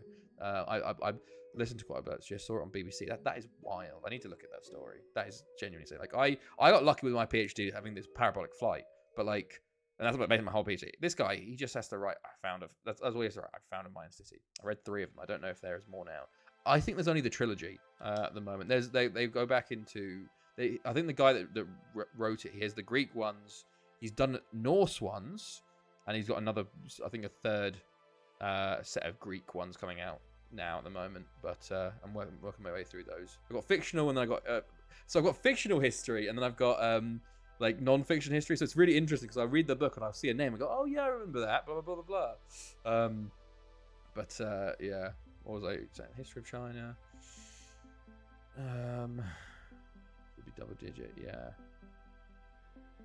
45 million for Ristich, bloody hell. Yeah, I've got so many history podcasts. Oh yeah, Fall of Civilizations podcast. If you don't want a long, because a lot of these ones I'm suggesting are like 100 episodes long. I like them for a lot. But if you want to listen, I genuinely think everyone should listen to Fall of Civilizations podcast. There's about, I think he's done 24 of them now. And they're about between 2 to 4 hours long. They're just 1 episode each, and it's basically on the fall of a civilization. So I think the first one is like the Greenland Vikings, which is like a small subsector of them. He's done ones on like some of the Easter Island people, and then he's done like Byzantium, the last people of Byzantium. The new one he's done I haven't listened to. I'm not going to listen to it until I get to the end. Is the fall of Egypt. He's done. What else has he done? Roman Britain, I think he did. He did like the Han Dynasty. They're so good. Because he has like proper, like he has all the like music made, like people that are experts in recreating ancient music, and has that as the background music and stuff, and like all the ambient sounds. They are actually incredible. He did one of the Indian empires. Like ones I've never fucking heard of, and they're just incredible. Civilization. What other ones has he done? Let's have a look. They are just incredible. YouTube. Maybe YouTube's the one to look for. Oh, don't click on. There we go. Carthage. Oh, he did Carthage. Did Bagan, the Nabateans, the Assyrians, the Inca. The Assyrians, they're so good. The Aztecs, the Songhai Empire in Africa. Amazing series. I read them in middle school. I did the first book as a book report for English because I already read it before. Finished it in 30 minutes on an iPad while still in class. Then was gaming for the remaining 20 minutes. I got 9.5 out of 10. I remember I read Percy Jackson when I was really young as well, but I've gone back and reread them because I just love it. I'm a mythology kid, you know, history, mythology. Okay, Italy beat Slovenia 2-0, by the way. Melania with a goal. We got Ukraine, Netherlands up next. Sorry, I've been chatting away about my history obsession. Ukraine versus the Netherlands. Ukraine versus Netherlands. Let's get your predictions going. I'm going to go 2-1 Netherlands, I think. I think we're going to keep it close. Let me know what you guys think. 2-1 Netherlands. Copy her. From Chloe. There you go. Any other games there? Oh, yes, apologies. There's other games here. So, oh my God, Romania beat Spain 2-1. Spain have lost 2 from 2. That's pretty big. Marian Bum, former boy. Germany win versus Serbia 4-1. Spain are on 0 after 2 games. And, yeah, my goodness, right. Nizzy goes 4-0 to the Dutch. A big win for the Dutch, Nizzy is claiming. I still have the books, but the first 2 are in Dutch. Ah, okay, fair enough. Fair enough. You know, I really like the Percy Jackson series, and I'm enjoying the Kane Chronicles one. 1-0 to the Dutch, but I've kind of not been doing it because I haven't been to the gym recently. I've been doing my walking. I normally read while I'm doing my steps. I haven't been doing that. I haven't had time recently, so kind of sat to the wayside recently. Ard, what you saying, by the way, for Ukraine Netherlands? I'm assuming 2-1.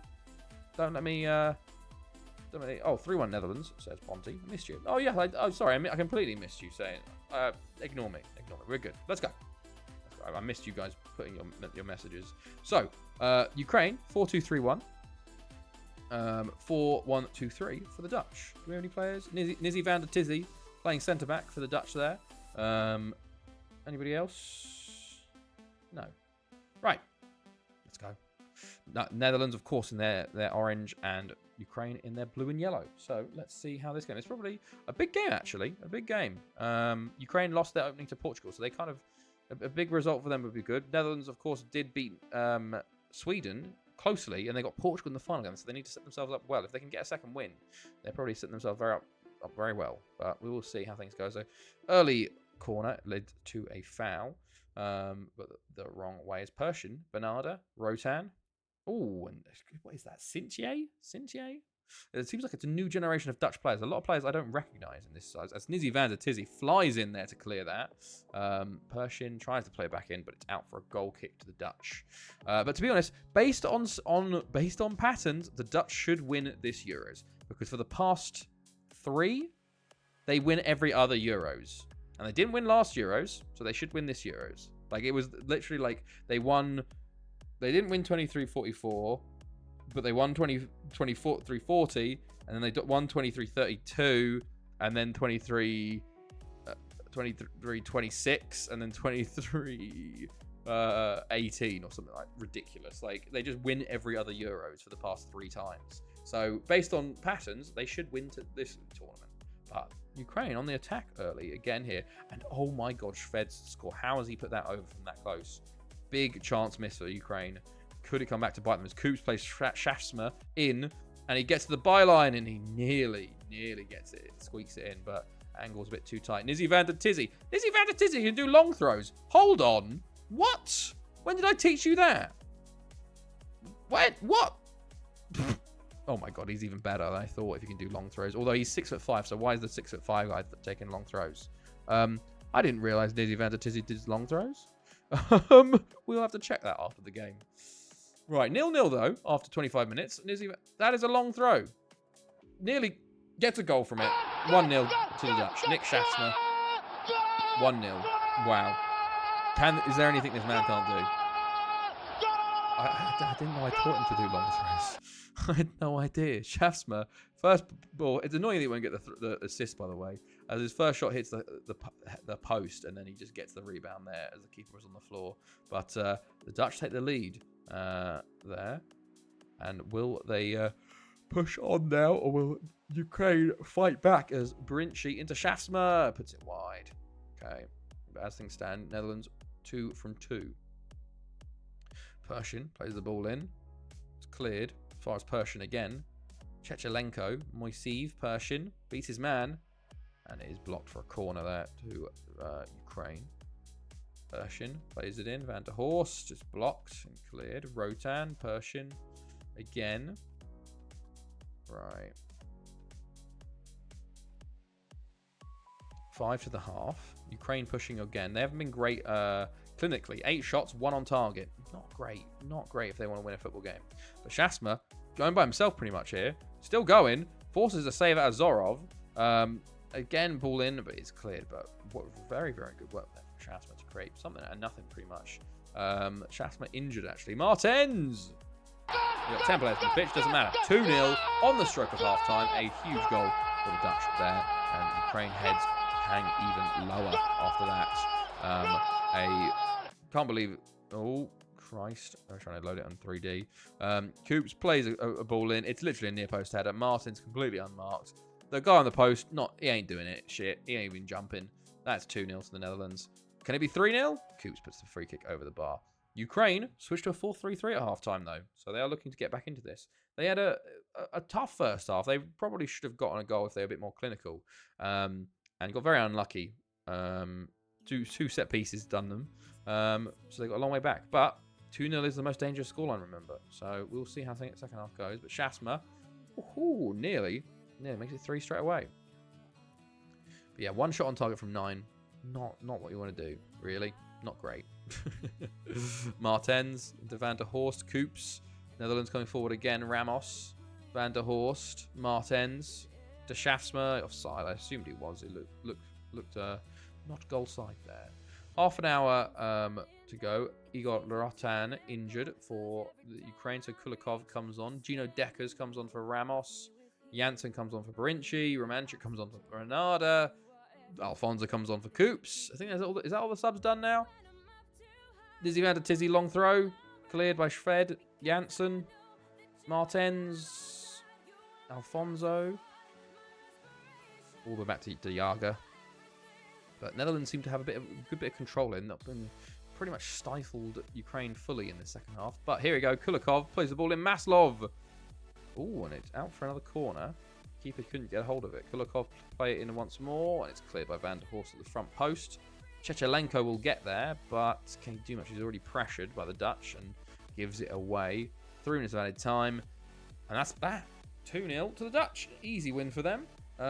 2 set pieces. I got distracted by Disney Plus. I was waiting for Czech versus England. Have I missed it? Yes, you did, Uncivil. How are you, by the way? How are you? However, Uncivil, I will show you the England-Czech Republic game. Right, that was 2-0 to Netherlands. Everyone got points there. I will show you the England-Netherlands game. You did better to watch Disney Plus. I will tell you that right now. Hilariously saying me, I was spotted at Goodness Park. By the way, we've got new season to do here. So let's just accept. Right, Goodness Park. Go find that England game. It was 0-0. It was literally 9 shots total, 3 on target. Nothing happened in this game. But Czech Republic got a draw, and they won their first game, so they're looking good. They got Belgium the final day though, so England's goal difference has hurt them a lot there though. So we'll see how things go for Czech Republic and Civil. Right. So what I want to do is we need to look at what game we're going to be watching next. We are going to be watching Scotland versus France. They beat France at game number 1. Yes, they beat Greece in game number 1. 1-0. So they have Belgium last. So it basically would be how big will England win, how big will Belgium win. Czech Republic most likely are through to the knockouts. 4 points. It would have to be an extremely competitive Euros for them to go out on 4 points. So I think Czech Republic are probably safe with a win and a draw. But it's just whether they want second place or first, technically if they beat Belgium, or third, you know. But next up is Scotland versus France. So while I do the saves, because obviously it's a new season, so I'm making a new save. Scotland versus France. Go. I'm going to go 3-0 Scotland here. Scotland, France. Okay. Let me hear your predictions, people. What in Disney Plus did you get distracted by? What you're watching at the moment? In it to win it. Yes, exactly. Czech Republic. They did get to a final, but didn't unfortunately win it. 2-1 back in the day. Says Ard. 2-1 to France. Okay. 4-1 France, says Nizzy. Okay. I've been in and out, so no prediction. No worries, Uncivil. No worries, mate. Just don't have to, you know. It's not a requirement to be here. Ponty goes 2-0 as well. And Rick goes 2-0 as well. So everybody going for France. Let's see how things go. France obviously did actually lose their first game 4-1 to Switzerland. But we'll see if they come back. Sorry, by the way, I've got to do a new save here. So we're into 48-49. I completely forgot. In 6 months, I can ask for a new stadium. It's been 20 years. Holy shit. This will be interesting. So we'll do knockouts on Saturday. start the season Tuesday, and then maybe by Thursday we can ask for a new stadium. So next Thursday we might be asking for it. Depends on how busy work is at the moment. I think it's going to be happening more and more at the moment. So we'll see how things go. I'm writing my second paper at the moment, and my third, and my thesis. Lots of writing and busyness, and I potentially might do a fourth. That's basically an extra bit, and it's not really a paper. It's more of an abstract. Right. Let's see how things go. Save nearly done. Jean-Luc Brun, 5 goals after 2 games. Cesaroni's up there though as well. Palermo for Italy. Okay. Right. We're waiting on the final save here. Might take a while to push through as well. Okay, there we go. Nice. Oh, let's have a look. All time, where are we? Having moved up? I think we moved up, weren't we? I think we were 53. I think we're on 52 now. We are very close to 51 as well. Nice. Single game, we're 7th, aren't we? Yeah, we're getting there, though. We're getting there. We're only 6 million off 6th. We're getting there. Obviously, we're never going to get to the top. But theoretically, I reckon we can get to 5th, potentially. Right, let's continue through. Let's see who comes up as well, as Portugal beat Sweden 2-0. So, as expected there. But João Azevedo, and is that our boy Ferreira with a goal? Former and current boy. Right. Let's see how this goes. It's gonna take a little while.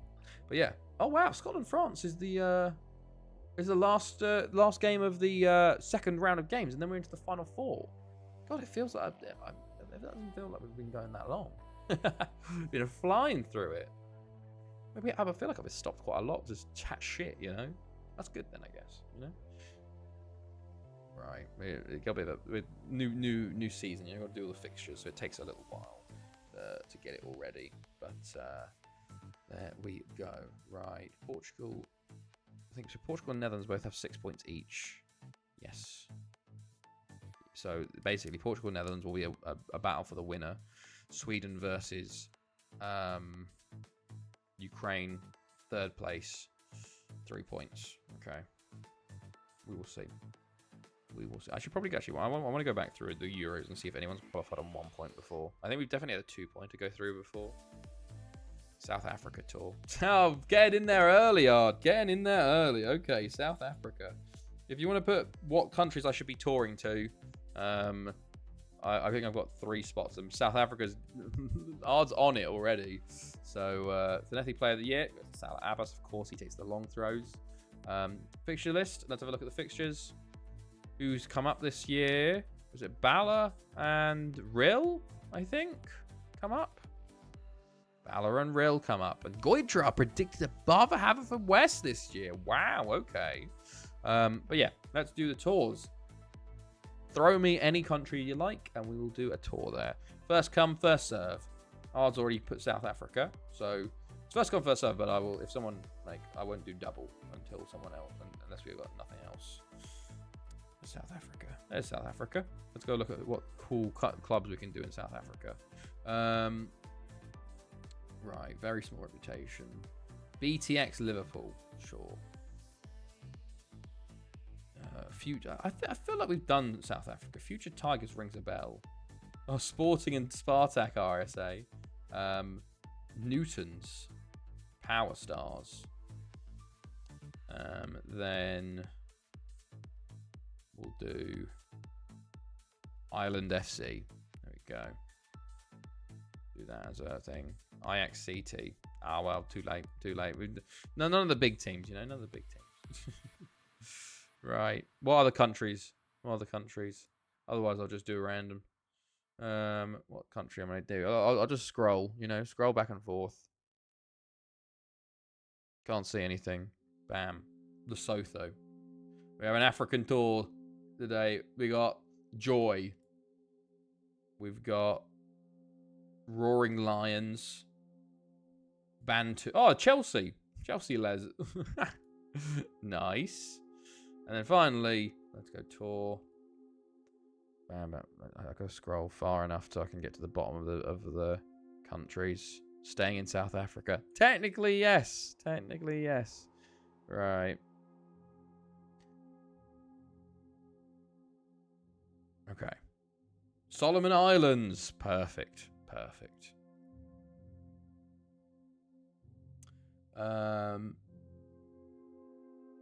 Solomon Warriors. Sunbeam. X-Beam. What a name. What a name. Solympics. Incredible. Incredible. Incredible range there. Can I actually get I can get another. I could probably get another one in. But we're going to go do... Yeah, let's get another one. Let's get another one in. Right. I'm going to go random again.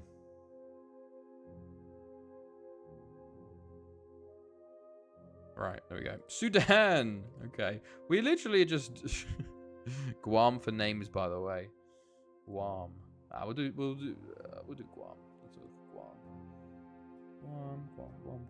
Guam. There you go. 4 runners. Oh my goodness. Mast recycling. Thank you. Yeah, that's a great one. Typhoons, Shutters, incredible names, and Big Blue. Amazing. Amazing assortment of names there. Amazing.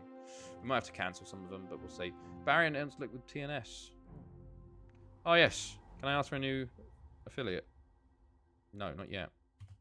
We got new youth facilities coming again, because obviously it's like, oh, as technology advances, blah, blah, blah, blah, blah. So, let's go. Scotland versus France today. We've got Goitra first game of the season. Okay, interesting. Goitra in the first year in Europe as under the Tycoon. I haven't checked if he's withdrawn funding yet, but it hasn't said he has. So I'll have to see about that. But they have made a signing already this summer, so hopefully there's some more. Let's have a look at this Discord. Is there more? Sorry for this stupid question, but is self-cessed bad? Like, I see people calling it problematic, but I can't understand why. Here's an apple I took a picture of while eating. Self-cessed? What the fuck? That's insane apple, by the way. They're going to trigger people's thalassophobia, so if you have that, don't fucking click that. Jesus. Okay. Right. People are releasing players here, there, and everywhere. Denmark beat Montenegro, I think there. Yep. Denmark beat Montenegro. Switzerland beat Albania 3-1. Portugal win. Italy beat Slovenia. Okay, right. Let's go into the game. Oh, we still got a bit of time to go before Scotland France. If Scotland beat France, France are in real trouble. Okay, let's go. Like, I don't care about your fucking question. What the fuck is that apple? Are you goddamn worm? Okay, here we go. 4-5-1 for Scotland. 4-4-2 for France. They have Malagouin still playing for them on the left there. Anybody else I know? Durand. And sorry. But let's go. France in this weird grey and Scotland in a blue. But let's see how things go here. Can Scotland pull off an upset? They had a bit of a shit one with the Albania draw, so they need a result against France or Switzerland, which is going to be tough. But Ross is on the ball at the moment. Adams, Roger, big save. But first chance goes to Scotland there. Long throws will be key. They just need to use them, because they didn't use them until the end last time. Cairns with the free kick, corner I mean. Falls to Adams, it's blocked and it's cleared. Those ones, pinballs, most high chance for a small team getting a goal is the pinballs, but it just didn't go the right way as Malagouin hits the post from a corner. Very close to an opening for France, as somehow Malagouin, he's just too good. Takes the lead, 15 minutes in. Got very lucky, I'd say. I'd say that fell to him correctly. But Durand hits Masudi, then tackled by Ross into the path of Malagouin, and Mitchell just pit palms into his own net. So a multitude of things there that went right for France, and a multitude of things that did not go right for Scotland. But France have the ball again here. Kouakau into Mansouri, into Ribeiro, and Mitchell will say that. They've dropped McIntyre, interestingly. That's interesting. Okay. Right. 22 minutes in. It's cleared initially. Higgins gets to it for Scotland. I keep saying I want to say France. Watson into Calder with a long strike and way over the bar. Okay. Let's see. Rougier. Conta. Into Masudi. Mansouri. Malagouin. Masoudi to Mansouri. Connolly into steps. Mansouri. Down the line to Ribeiro. Durand is there. He's got 3 players on it. He's finally cleared by Scotland. Hello, Alex. How's it going, man? How are you? You join us for the Euros group stages. Watson free kick over the bar. And we're just at the end of match day 2. The final game. We're about to jump into the final games as Higgins is injured for Scotland. Watson to take the free kick. Way wide again, but half-time approaching. 1-0 France. Wales 1,000,000% missed out outright. Wales did miss out. They actually lost to Scotland in the Euro playoffs. They're in the semi-finals. So, yes, Wales did miss out. But Wales do actually make a good few Euros. They normally do okay at getting to the Euros. They've got to a final as well. They lost to Ukraine. Hilariously, that they got FM'd in that final. They deserve to win that final so badly. But they got FM'd to high heaven. Ribeiro into Mitchell. Saved there. But they did not make it this time round, no. I can actually have a look. For fuck's sake. They also came 3rd in a World Cup as well. That's the best they've done in the World Cup. But they don't make the World Cup as often. Jean into Masoudi, into Mansouri, Watson. I have a spreadsheet that shows every club's appearance in a World Cup, and that is 2-0 to France into the second half. Into the danger zone. Ribeiro, and that's probably game over for Scotland there. I have a thing for World Cups and Euros. It says one fuck all right. Yeah, pretty much. Scotland hilariously won a Euros in an alternate timeline, and then my save corrupted. Well, yeah, my save corrupted, and I lost 10 years, and then Scotland did not win it again. They came 2nd in a future Euros, but they lost it on the Euros. Of course we have. The problem is there's no dynamic youth rating. So Wales have a youth rating of 70 out of 200. So even with all the big Welsh clubs, the most likely chances of a wonder kid regen coming through is from the recruitment of, like, they'll be like, oh, we got him from our Italian affiliate or our Spanish or our French affiliate, you know? So I've got my current best. Oh wow, Ribeiro makes it. My best goalkeeper, probably for a long time, is a youth academy product, but he's from Italy. Here are the tiers still in the KNVB back at 10 amateur clubs in the round of 10, 16. Wow, nice. Not 10 in that round is pretty decent. At 32, you know, a 3rd. Right, some subs going on here. 20 minutes to go. France have made light work of Scotland here. Scotland have really one shot on target. Not good enough, really. Not good enough for Scotland. And they're in real trouble. 1 point left, bottom of the group. Goal difference not looking good. They need to step up for the final game, as Mackenzie probably needed to score that to get back up, get that goal difference back, you know. Cairns on the ball into Watson. Back to Ross. Okay. 10 minutes to go. 13 minutes to go, technically. Now 10 minutes. Now 8. Now 7, 6, 5. Long throw from Ross. Oh, it's a penalty for Scotland and Easton to take. How this could be a big goal. Goal difference is extremely important, especially for 3rd places. And Easton does score that. So even though they haven't moved anywhere, goal difference could be extremely important in those final 2 games, as France play Albania and France play Switzerland. So we'll have to see. Right. Michael Calder injured, so Scotland down to 9 for the last little bit. But I think this will be game here. Keita, Brocard. It's very annoying because I think I put France 3-0. So very frustrated to concede. Fuck's sake, France. Right. Last 20 seconds here. France is going to run out the clock, I think. Malaguin, Durand, Brocard, Kukau. There you go. 3-1 full time. There we go. Right. And look at that. Chloe with a 3-pointer. Wow. And what we'll do, because the next 4 games are the what's it called? The final games. We'll have a look at the points at the moment. And with that, it's a 3-way tie at the top. 7 points for myself, for Chloe, and Riktik. Next up is 5 for Matt, who actually hasn't predicted further, so still 1 point per game. And then we have a couple of 3s and 2s and 1s there, so still a tight race for the title currently. I hope I'm getting nice draw. My dad can probably ask their trainer for tickets in the good spots. Also, here's the 2-1 they conceded last night. The gap between European matches IRL feels way too long, I swear to God. Oh, in like the Champions League this season. It does seem... The fact there's none on this week is a bit weird. Oh, bloody hell. Is that the goalkeeper? Holy shit. What a fucking goal. That's wild. What a goal. That's a shame that's a consolation, you know. Also, yeah, let me find the Wales Euros thing. So, FM spreadsheet. So I basically have a pivot table that shows me every team that's ever made it to a Euros. So let's find it. Right. So Wales. Wales have made 62 out of 84 Euros. So that's actually pretty decent for Wales. Pretty decent. Like a very decent. Let me have a little look. Can I? Some have qualified. They are.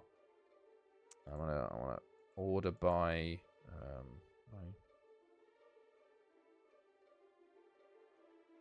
Where's my filters? Oh, I have to do this, don't I? Turn this on. Filter. Largest to smallest.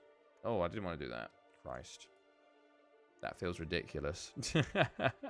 Well, I guess to be fair, well, the thing is, the Welsh league is the best league in the world, you know. So why won't you work? Okay, that works. Right. No, that doesn't work. I want it to be. All right. Sort. No.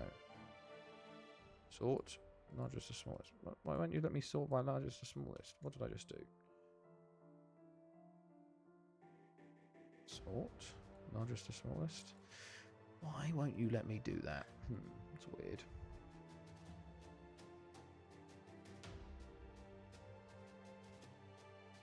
No, that.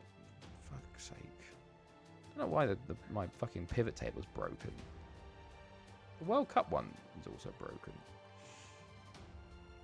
Maybe I'll just do it this way.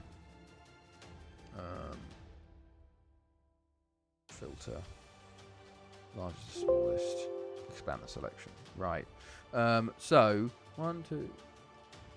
Hilariously, they've qualified more times than. Actually, Scotland have just jumped above them. They've qualified more times than Serbia, more times than Denmark, Sweden, Austria, Greece, Norway, Poland, Romania, and the rest of the stuff. So they've done pretty well there. They've done pretty well. Right. Let's go out of that though. Let's have a look at the final groups. Well, the groups after match day 2. To see what games we should watch on the final game. So Switzerland do 1-3-1 there. Okay. So next up, we got to watch Greece England. We got to watch Greece England to see what's happening. Can England even qualify? We'll see. Then in Group B, we've got Croatia Poland. I think Croatia Poland's probably the best one to watch there. Then we've got the choice between Group C and Group D. Group D out of the window. Group C, you've got to watch Spain Serbia because Spain has 0 points after 2. I think that's the way you go for there. And then we've got Group E. I haven't watched any. We watched Slovenia, Denmark actually. Group E and Group F. Oh, that's a tough one. Albania, France, or Scotland, Switzerland, or do you watch Montenegro, Slovenia, or Italy, Denmark? I think you do Scotland, Switzerland. We're going to watch all the Scotland games this time around. So next up, Greece versus England. We're going to be watching all the host games because they might go out. Spreadsheet. All right. The gap between Fiorentina and Astana was 3 weeks. Like, let's be serious. We don't need to be spaced out. Yeah, the conference one. It's because there's only 6 games. It's very odd. I don't know why. It's weird, but you know, at least it was a win. Is it next week? There's the Euro conference games again. Right. We're doing Greece England. Greece versus England. I think this is going to be a 2-1 England victory. I think they'll get their win at the end of the day. But we'll see. Right.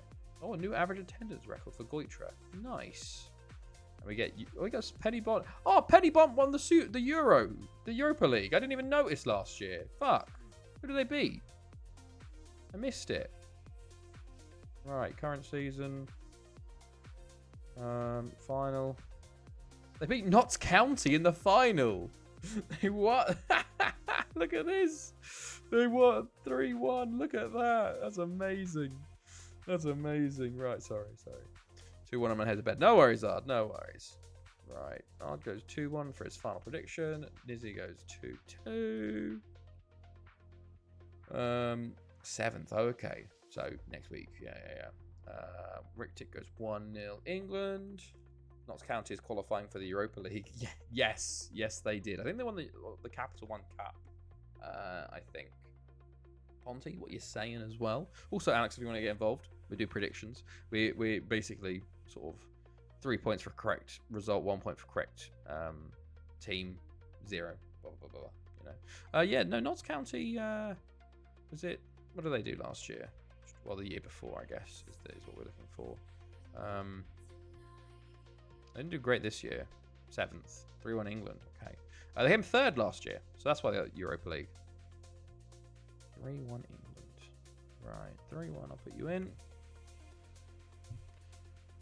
But Notts County have won a Premier League. I think Notts County have won a Premier League. I could probably check, but... Oh, Christ. I have to... Oof. There we go. Right. So, I think... Oh, Chloe? Greece, England. 2-1 Greece. Okay. Anyone going for Greece? I don't think... I like the conference group stage more than the Champions or the Europa. I really do like the Conference League. I think it's just cool having the small teams in there. By the way, Ponty, I did put your team in. Thank you for your prediction. Of course, they need to squeeze as many games as possible out of the big guys. Yeah, and I get you. To be fair, I like the Swiss model. As bad as it seems, I do like the Swiss model. It does make it more meaningful, I think, overall than the old group stages. I think it does make it more interesting because like we see some of the shit going on now already, and we're only like 2-3 game weeks in. I do think it's a sick. It is more money, but it works. It is more interesting. Right, here we go. Final groups in Group A. The host England are yet to win. I'm gonna go. No worries, Rick Tick. It was lovely having you here. Hopefully, see you again on Saturday where we're gonna do the knockouts. So if not, next week we're starting the new season. But here we go. 4-5-1 for Greece. 4-4-2 for England. Anthony Spam playing left mid. He played centre mid. He's played left mid. He's played striker. Sure. The conference also does the Swiss model just slightly differently.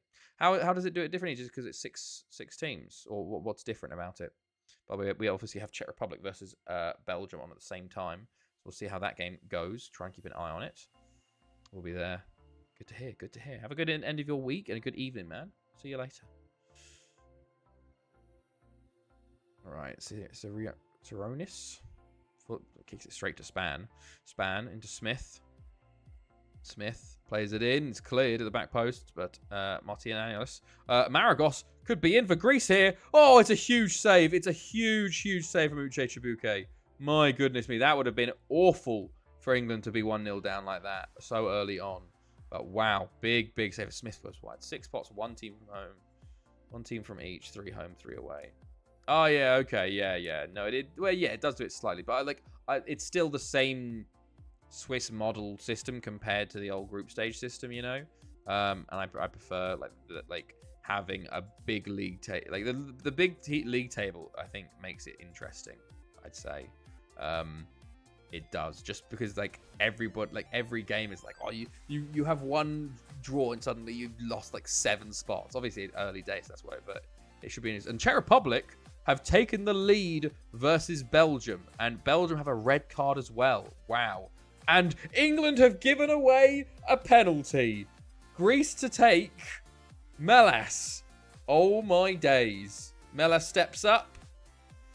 Scores. England are currently bottom of the group. My goodness me. Yeah, I like the fact that you aren't playing 2 from each group. Yeah, no, I get that. Melas. Oh, bottom corner. England are in trouble. Mighty trouble. Gatsios injured for Greece as Zadalis comes on. They have 70 minutes to come back into this game, but my goodness, they need it. A bit of a lottery, 6 games. True. You could get hard or easy. You have more chance for the little guys in. That's true. That is true. It is just so funny seeing like the Chelsea team that lost pretty handily to Newcastle in the group stages in the cup last night, like absolutely like just chilled against Panathinaikos, which is insane. Like If Chelsea don't win the Conference League, it is embarrassing, realistically. Like, we are by far the best team in there, to be honest. Like, the fact that we lost to Servette in the qualifier is disgusting. You know, like, a team of our quality should not be dropping any points throughout the entire tournament. I guess there are bigger teams in there, but, like, even so, like, it's ridiculous. Only person I wouldn't be embarrassed to lose. Yeah, that's true. Fiorentina, I'd say Fiorentina's the big one there. Otherwise, though, like, it is ridiculous. Heidenheim, I still think we should beat handedly, even though they are from Germany. Like, you have the big one. Who's the Spanish? Is it Real Betis, or are they in the Conference League? Double finalists, to be fair. That's true. That is true. But, you know, I don't know. I feel like we should still be winning that. Udas to Sironis. Kane to De Bayo. Budge. Heidenheim figuring themselves out. Right? Yeah, exactly. They kind of had that jump up a bit early. And they're still sort of... But fair play to them. Fair play. Real Betis are behind TNS in the table. That's hilarious. That is hilarious. Oh, that's so good. I in a way, I kind of didn't want... I would have preferred if the top 5 leagues were excluded from the Conference League. I think that would be better. I know, like, Olympiacos did win it last year, but I think it would be a bit more interesting to not have the top 5 leagues. Like, the top 5 leagues have enough European spots with Europa and Champions League anyway. They don't need one for the Conference League. You know, I think that if you're a top 5 ranked league, England nearly equalised. They've had, oh my God, England have had 2 shots on target from 16 shots. What is going on in England? They've switched to a 2-4-2. They are going for it. A 2-4-2, a 4-2-4. But they need to hit the target a bit more. 2 shots from 16 on target. 2 from 17 on target. Here's a thought. Give the conference spots for England to the championship. That'd be funny. That'd be quite funny. The second tier. Whoever wins the championship, or like the Serie B or the league, they go to the conference, you know? Johnstone Paint Trophy winner goes into the conference. That's something, you know? That would give teams... that would give something with it. You should be able to get in on fair play. That is true. That is true. The Fair Play Award. Millwall versus Cercle of Bruges. Here we come. The playoff loser. Yeah, that's what it is. The playoff loser goes into the Conference League. Right, half an hour to go. It's still 1-0 Greece. Danny Atkinson's injured, so on comes Sam Richardson. England have had 4 shots on target from 20 shots. Czech Republic go 2-0 up versus Belgium, by the way. So Czech Republic most likely will be topping the group. And England are currently sitting bottom. They need at least 2 goals to even have a chance of going through. And even then, their goal difference is when Sironis is having a blinder of a game. When England do hit the target, he's stopping them. But it's been all England, pretty much, and they just can't score. Oh my God, what a double save! How has he done that? Oh my days. No, the 2 non-playoff finalists fight for it. That's just whoever gets relegated from the championship, you know. Oh, Kalala into Budge. Oh, it's cleared. Kalala, Talbot. This is ridiculous. Belgium have got one back in their game, actually. 2-1. 5 minutes to go. England's still 1-0 down here. Oh my God. Bradshaw into Budge. Into Smith. He's tackled. It falls back to Budge. It's cleared. Kostopoulos will clear it. Nekidis. I think that's my player. Mate, imagine West Brom versus Norwich for Conference League. That would go hard. Remember, Millwall playing in Europe. That was wild. Kiranov played in Europe hilariously, which is very funny when they were in the 2nd division. Hull. Oh my God! How has he saved it? How has he saved that? That is genuinely a bonkers save. 4 minutes of added time, and England's still coming forward. Good God. England are falling apart again. They really are. They're still going, though. Oh my God. Oh, there's the goal. There's the goal. Joe Budge finally breaks the deadlock, and they jump up to 3rd. There's still a chance they go through. It's heartbreak for Greece. Absolute heartbreak. Their keeper's made 10 saves today. But Budge equalises there for England. Czech Republic win 3-1. But England draw 1-1. They are technically not out yet. They have to wait on everybody else, but it's not looking good. 2 points with a -3 goal difference. I don't think it's gonna be easy for him. But my good God, what a insane game! Nizzy, the only person with a point, calling for the draw. Jesus, England have been shocking. 33 shots though, 12. To be fair, the Greece goalkeeper was insane. Czech Republic beat Belgium though, so they topped the group there in Group A. Incredible scenes. See, I bet England to win, so either result, I'm happy.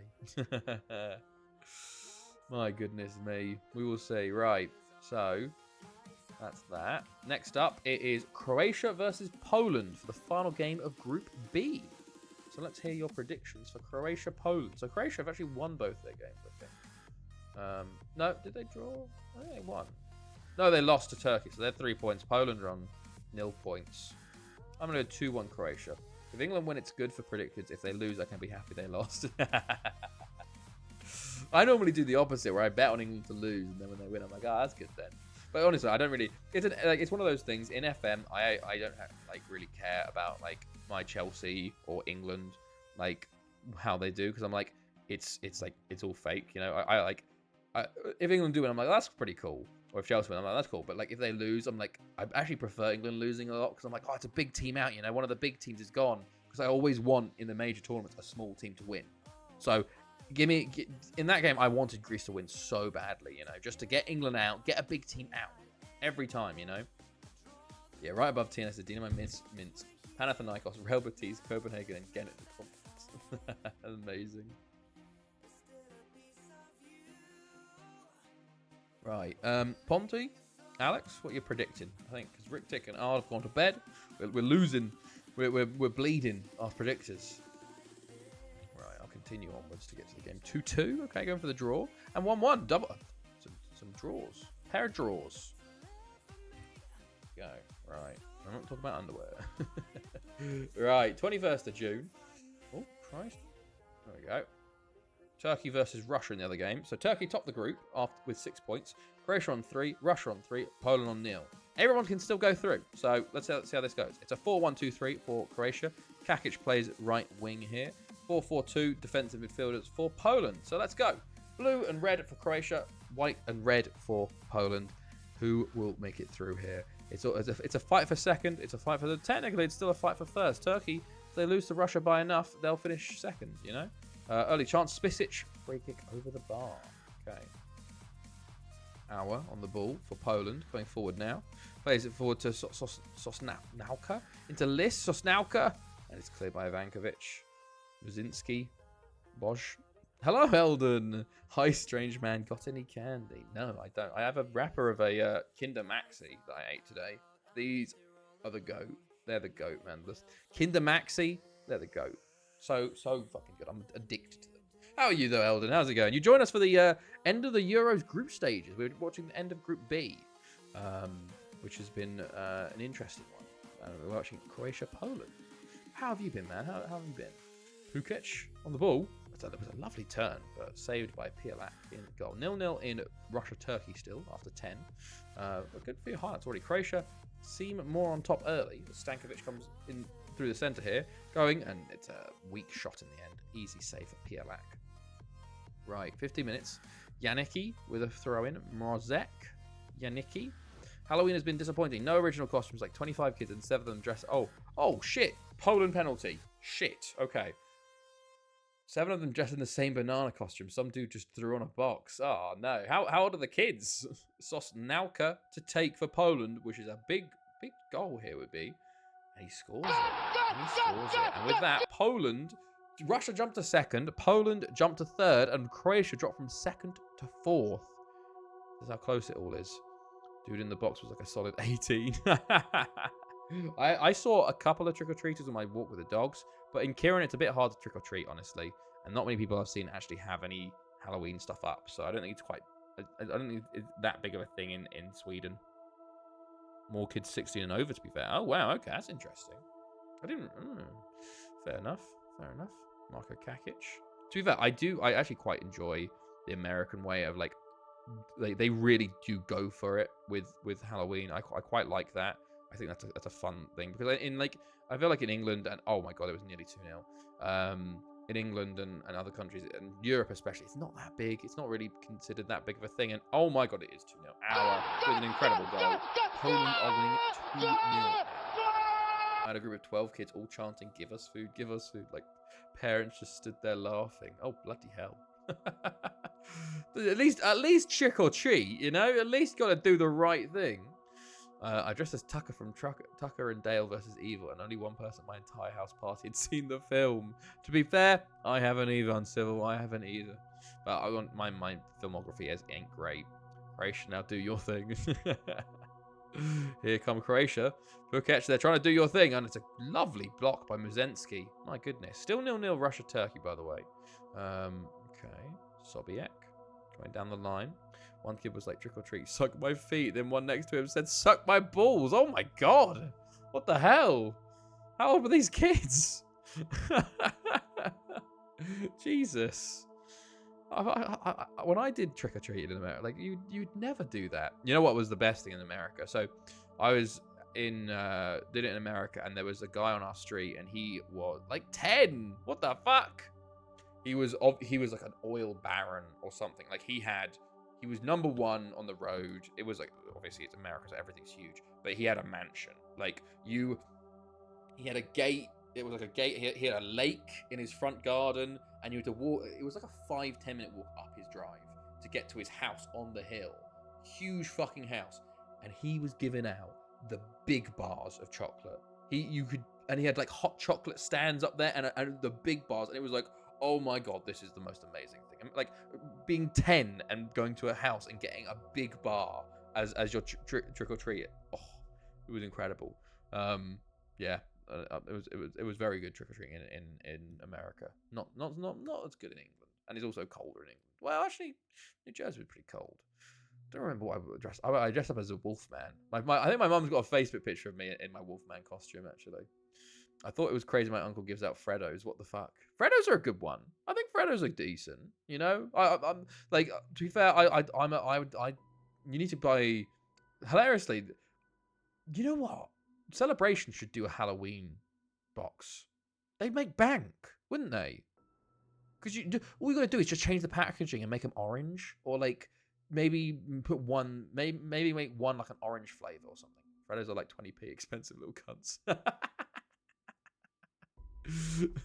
Everything's expensive. When Freddos used to be awesome, used to be awesome because they were cheap. Yeah, true. Freddos are pricey. Geez, Poundland bags only for me. Yeah, I guess so. Yeah. I never really ate Freddos that often. I only got them one, like I never bought them myself. But yeah, celebrations and all that should do a Halloween version. They made bank because it's just before Christmas as well, so that it would lead into Christmas. Well, I guess they're probably already out with Christmas anyway, you know. Because I've seen our stores already putting up Christmas stuff. The Ua Bear, one of our like it's like a what is it Ua Bear? What is the equivalent in England? It's like one of those. It's kind of like Poundland, but like a big Poundland, it's a big warehouse, kind of. Not Costco, not as big as Costco, not as good as Costco. Like it's all the cheap alternatives, you know. But it's a big store, like a big Tesco-sized store, but for cheap alternatives. And like they have the pallets just sitting out everywhere and stuff. It's weird, but it's very good. We bought our first air fryer from them for like 30 quid, which is very decent. Right, Karabatic.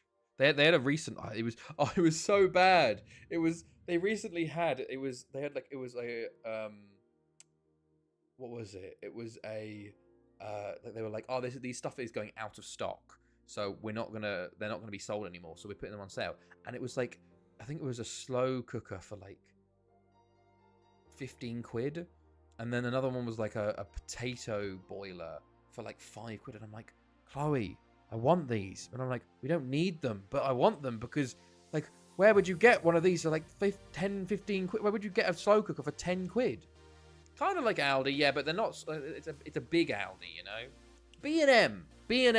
It's like a big B&M. That's what it is. Because it's got lots of good deals and stuff. Yeah, and it's cheaper than most things. And Croatia nearly equals. By the way, Russia-Turkey is 1-1 currently. Tribiak. Oh, there's a goal. I do love a B&M as well. There used to be one in Leicester, right next to my H&M I used to work at. It is. B&Ms are great. I don't think... Is there any B&Ms in the south? I guess in London there must be B&Ms, but there was none around Horsham ever. Oh, there was a Crawley B&M. There you go. Completely blanked that in my mind. I just think of the Leicester one every time I think of B&M. There have been articles written on the price of Freddos. Well, I think you probably could track the fucking economy by Freddo price. Stankovic. If to be honest, Croatia get a goal here and they are through. Currently, they're out. They need a goal. They need a goal quickly, and it's a lovely header onwards. Could you imagine a Heron Foods in London? What's a Heron Foods? I've not heard of that. Oh, it's a great save. It's a huge save by the Croatian keeper to keep Croatia in this game. My goodness me. Right. Oh, okay. Cheap, good food. Dankovic. Down the line. Oh, he's very selfish. They have players in the box there. 4 minutes to go. Oh, Karabatic just misses the ball. Big miss. I remember when they were cheap and that with a tenner you could feed your classroom for a few days. Damn. Nicer times, you know. You find Harrow Foods in the north where poor people... To be fair, Horsham, we are getting a Lidl, I think, or an Aldi. We've got an Aldi already, haven't we? We've got one of those too. But at one point... No? Do we not? Well, we're getting a Lidl or an Aldi. But there was discussions at one point of, like, basically there was going to be a thing, and Lidl and Aldi were rejected because they were too... I guess the word would be common or lower class. So they were rejected for that. But we are getting one now. Instead of the Lidl going in that spot, they did put a Waitrose. So that kind of shows what Horsham is, you know, in terms of where it stands. You know, Horsham very much is a Waitrose, John Lewis, M&S town. It shows just like what it's like there. It's ridiculous. But we are getting a Lidl or an Aldi. One of the two. I remember hearing something. It's like, oh my God. Thank God. Finally we're getting somewhere nice. Not somewhere nice. Somewhere cheap. But it's a Lidl and Aldi. I love Lidl and Aldi. They're like in Netherlands, they were amazing. Little gang, to be honest. Fair. Crawley Foods get a Heron Foods. Crawley could get a Heron. Yeah, to be fair, Crawley could. Right. I think, unfortunately, for Croatia... I said it right at the start. Croatia are shit in the tournaments. They did beat Russia, but they are going to be out of the tournament after losing to Turkey and Poland. I knew it. I knew Croatia are terrible in the tournaments. By the way, Croatia have 35 shots and 13 on target. Oh, no. 2-1 Poland. My goodness me. Okay, there we go. So Croatia are out of the tournament, and nobody gets a thing. Are you kidding me? So close, Alex. So close. Most other days, Croatia would have got that goal. Are you seriously kidding me? 35 shots to 11. Goodness me. Poland FM'd them there. And at the moment, Poland are above England because England only have 2 points. So England still need 2 teams out of 4 now to be worse than them. So, okay, let's see. We have 2 more games to go. Turkey top the group. Russia comes second. Poland in third as things stand. Next up, Serbia versus Spain. And Spain have 2 losses so far. So let's see what the result will be here. I'm going to go 2-0 Spain. I'm telling you, if you want to shop cheap, get meat and veg from Aldi and frozen from Iceland. If you want beer, though, you have to go to Morrison's, Tesco, etc. for some reason. Interesting. To be fair, that's where we got all of our beer for our wedding, from Tesco's, because like the club card deals and all that sort of stuff. So my parents just bought it all. But yeah, we have a kind of a similar thing here where we go to Ika for veg and meat because they're cheaper there. But there's some other things in Coop that are a bit more cheap. Okay, 2-0 Spain, it says Chloe. 2-1 Spain, it says Alex. 2-1 Spain, it says Ponty. I did most of my shopping. Morrison's in Leicester, actually, I think it was. 2-2. Was it Morrison's club card? Something like that. Right. All the predictions in straight away. My goodness. Okay, let's go. 9 players called international duty. Blah, blah, blah, blah, blah. Right. Let's go. Serbia, Spain. Could we see Spain go out as well? That'd be big. They did, obviously, Spain missed the World Cup last time with the Netherlands, but the Netherlands doing a bit better this time round. I'm hoping for a Sheen Timo version, but for groceries. That would be something. That would be something. But I'm not sure that's going to be possible. You know, hard to, a bit harder to do with foods compared to cheap materials and labor. Right, here we go. Here we go. 4, 1, 2, 3. Wrist stitch our boy up top. 15 people broccoli delivered to me, please. I think I wouldn't trust that, you know. I don't trust Temu stuff quality wise anyway. Imagine, I don't know what's in that food, you know. 4, 4, 1, 1 for Spain. But wrist stitch, can he take, well, Serbia currently on 2 points. Well, 1 point, 2 points technically. They're drawing right now. They drew with Romania, lost to Germany, I think. Spain lost to Romania and lost to Germany. Let's see how this goes. Spain, hilariously, can't even come second. They can't come second. They have to win to come third and hope other teams do worse than them in the third place positions. Djokovic. Oh, it's a rebound. Oh, it's a miss by Serbia. Serbia with a big chance there to take the lead from the free kick rebound, but the angle's a bit too tight for the rebounder there. But Spain coming forward here. Bilbao holds it up into Alderete, into Yedo, hits the post. Oh my goodness me! And it nearly went back in the net. It was a great place to order shit like tinfoil from, but not many people buy it. That's true. That is true. That is true. Chloe got some good stuff in there recently. She got some like trousers and well, she one of the hair thing you put in the carpet to get dog hair up. That is incredible. It's just like little things that are like you look for those things and oh my goodness, what a goal. What a goal. It wasn't a good goal, it was a deflection. But Alderete puts Spain 1-0 up at the same time as Violet puts Germany 1-0 up there. Spain are into third. But sort of things that you like you want but you can't find anywhere. But if you want to order them from Amazon, they'll cost you like 15 quid, you know? So you look on Temu and they're like £1. So you just go, okay. And then you're like, well, I need to bulk up with buy a bunch of other stuff to get the free shipping, blah, blah, blah, blah, blah, or the cheaper shipping, you know. I actually got a great handheld fan from there. Surprisingly, some decent drill bits and a wrench. Interesting. Okay, not bad, not bad. I haven't really looked on it properly. I do need some new joggers, so maybe I'll look for joggers on there. We'll see. Like my other ones have got a hole in the crotch, unfortunately. Very annoying, especially when you're walking the dogs in cold. You can just feel a bit of a draft up there, you know. Right, Clote, Ceballos, Spain looking a bit more confident after their goal as Kolakovic with a save there. Samankovic, Petrovic, Radovidac, Levandro.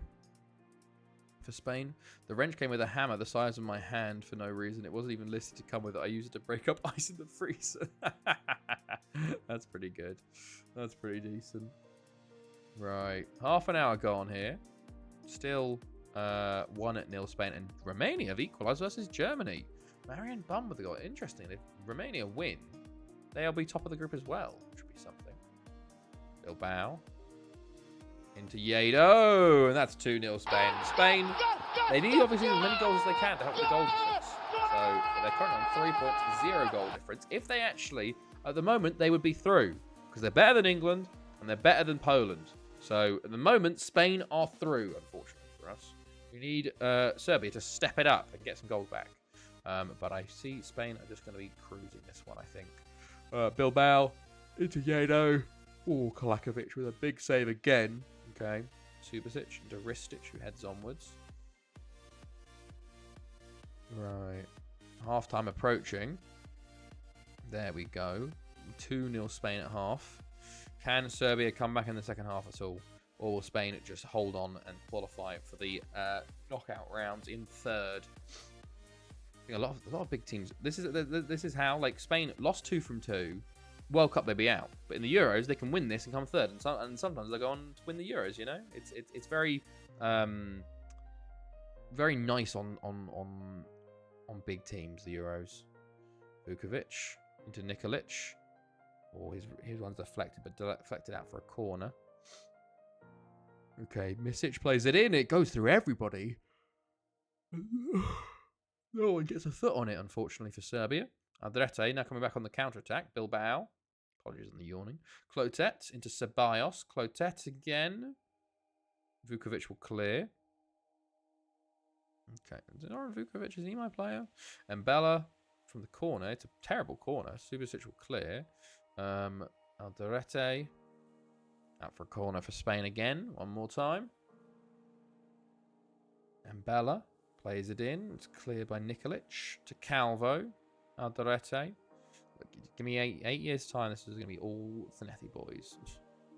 Probably 8 years. Yeah, 20. That'll be 25. Kolakovic. Ceballos. That's the Spain are cruising and making it so they are, well, they will be through. They will be through as things stand. Germany's still top. Still 1-1 Germany, Romania. Serbia just not been at the race today. Oh my god, they've got... Oh, Ristic is injured too. Oh, hopefully it's not a long injury for Ristic. Okay, half an hour to go. And Bella. Is it wide? Kalinic comes on for Ristic, Misic, Calvo. We're still watching Romania and Germany, because if Romania win, get a goal, they're top, you know? That'd be pretty impressive for Romania. Although Romania have done very well. They got to a couple of finals of the Euros. Lost both. They got to 2 finals? Lost both of them. Yado nearly gets another goal for Spain. They are just cruising now, Spain. Mbella, ball in. It's cleared. Alderete. To Mbella. Gomez. As Kona. It's saved again by Kolakovic. Gomez. Alderete. 20 minutes to go here. Kingsley Nunez comes on for Mbella. So we're just watching Romania, Germany now. Did anyone have 3-0 Spain? I thought 3-0 Spain in my head, but I put 2-0 because I was scared that Spain would be shit. But Spain obviously are good. Kalichikan. Well, at least Serbia stopped me from thinking, oh, I could have got 3-0, 3 points, you know. As they get one back. Hilarious. Could you imagine if they get 2 more? Kalichikan gets the shot, but Batovinac with the rebound. Come on, Serbia. Another goal right now. It's a free kick, Spain. Cleared. Counter? No, Alderete's there. Counter? Savovic. Down the left into Misic. Into Manojevic. Savovic. Music. Misic going forward still. Into Tosic. Back to Manojevic. Savovic. Misic. Oh my god. Oh my god. Oh my god. It's 3-2. Kalichikan gets a goal for Serbia. One more goal and Spain are out of the Euros. Oh my days. Could Serbia do the incredible here and come back from 3-0 down? 10 minutes to go here. Oh, it's a long throw. Spain. Rodriguez. Savovic clears initially. Alderete. Over the bar for Spain. Hello, Duck God. Hello, how are you? Misic is on the ball here. Into Savovic. Into Manojevic. Down the line to Misic. Calvo gets there. It's 1. Oh, it's a back pass and Garcia gets there. Fuck my eyes. What happened, Duck God? Vukovic. Oh, it's intercepted by Spain. Ceballos. Vukovic gets it back. Manojevic. Petrovic. Up to Kalichikan. Misic. Bodovanic. Misic. Oh, Garcia with an insane save. Oh, my days. Misic plays the ball in. Cleared by Evandro.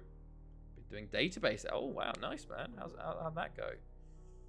Subasic. I guess your eyes are very tired, though. Tosic. I understand that. Misic.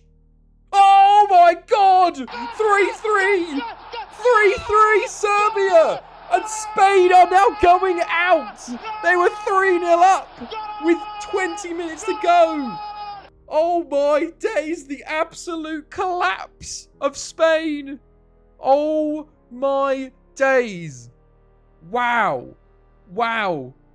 Spain, you frauds. There's 4 minutes to go though. Can they get a winner? Or can Serbia get a winner? Kalichikan coming down the left. Misic. Kalichikan, Tosic. Holds it up. Oh my days. Misic. Oh, he's a bit selfish. Bit selfish there, lad. Nunez. Oh my days. Alderete, this is it. Cleared. Oh my days. Spain are out after being 3-0 up. Absolutely insane. Serbia, technically, don't know if they're in or not. Are they below England, actually? Serbia there.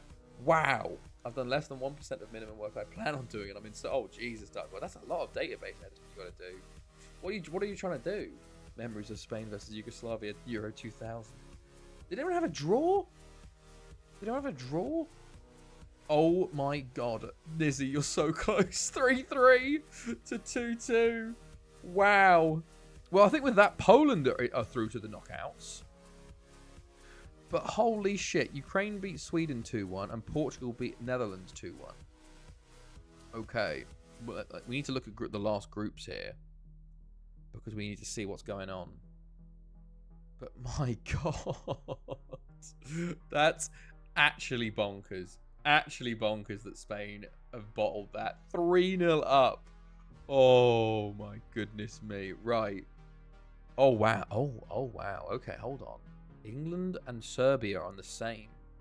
But oh my God, Serbia above England because Serbia have more goals. So Poland are through. Ukraine are through. Serbia and England are in the drop zone. Slovenia only have 1 point. Okay, these ones are going to be interesting. As soon as they scored the second goal, I was like, fuck off. It will be 3-3 to annoy me. At least you got the point. Only one to get a point there. Oh, put Benny Bot's Simicek. Oh my God. Wow. Okay. Simicek is... what, they bought him for 14 million and they're going to sell him for 32 to rising to 40. Wow. Okay. Bloody hell. Right. Make every non-extinct team in the FM default database in a playable league for every country in the world football. Oh, bloody hell! Fair play. So, how many extinct clubs is that? Right, we have one last game to go. I don't think anything will top that Spain-Serbia game, unfortunately. But we have Scotland-Switzerland to watch to see how the final group game goes. Non-extinct. Oh, like every non-extinct team in a playable league. Every country. Gee, what does that mean? So you want to put every team in the game in one league? Scotland, Switzerland. Yes, Scotland, Switzerland. Right. I'm going to go 3-0 Switzerland here for the final game. Maybe that's tempting fate, saying 3-0, but you know, who knows? 3-1 Switzerland, says Chloe. She's going for playing it safe with that one consolation goal for Scotland. No, but making new league structure in every country. Jesus, God. What's the league structure? Like one big league for everybody? Or just different? Okay. What we saying, Ponte and Alex, by the way? Predictions-wise. 3-0 Switzerland. Thank you, Alex. Every team will be playable. Jesus. That's wild, man. That is wild. Right. What FM though? That is a question. What FM? 24. Oh, okay. Fair enough. Fair enough. Okay. Sorry, Ponte. We're gonna call it, and let's go. So Switzerland are favourites here. 4-5-1 for Scotland again. Cairns. No Ross there. Interesting. Okay, 4-4-2 for Switzerland. First time watching Switzerland this tournament. They're 2 from 2, I think. Chescheroni and Gert Furt up top. 70 Swiss. 70 Swiss? Sorry, what? What, God? 72 Swiss? Muller, Marzov, Spanish. Do we know anybody else? Rigetti, we know him. He's a goalkeeper in the Welsh League. Okay. Red for Switzerland, blue for Scotland. Let's see the final game here. Is it 7-0 Swiss? Is that what you said? Never mind. No, it's fine, Duck God. If you put 7-0 Swiss, that's fine. Like we it's 0-0 currently, but I can put you in, Duck God. Oh God, if you want to go 7-0, that's absolutely fine. I assume that's what you meant. Exclamation mark team. Scotland, hey! That's pretty good. You get to watch a team today. In the potentially their final game of the tournament, you know? Sutherland to take. Into Cairns, into Fords. Ooh. Hilariously, this could be Scotland versus England for third place playoffs, depending on how things go. Muller to Kraus to Muller to Wallace. When it paused, I said it was Scottish. When it paused, I said it's Scottish. When it paused, I said it's Scottish. Oh, when it paused, I said it's Scottish. Okay, I didn't even know that was a command. Oh, did you not, Alex? Did you not? That is a. Yeah. Basically, it's a command that you can do to get you a random team to support throughout the tournament. So it's normally best done right at the start of the tournament when everybody's there. But you can still do it now. There's still quite a few teams. Turkey are through, Alex. Turkey are through. So knockouts on Saturday. You can follow Turkey. And cheer them on. It's basically to give you a random team to support, you know, if you don't want to support your normal team. Oh my goodness, what a chance for Scotland. Great save from Rigetti. But there you go, Scotland with a chance there. France versus Albania is still 0-0 at the moment, but Scotland have started well, actually. Wallace, holding it up. Wallace. Well, I can't support my normal team. True.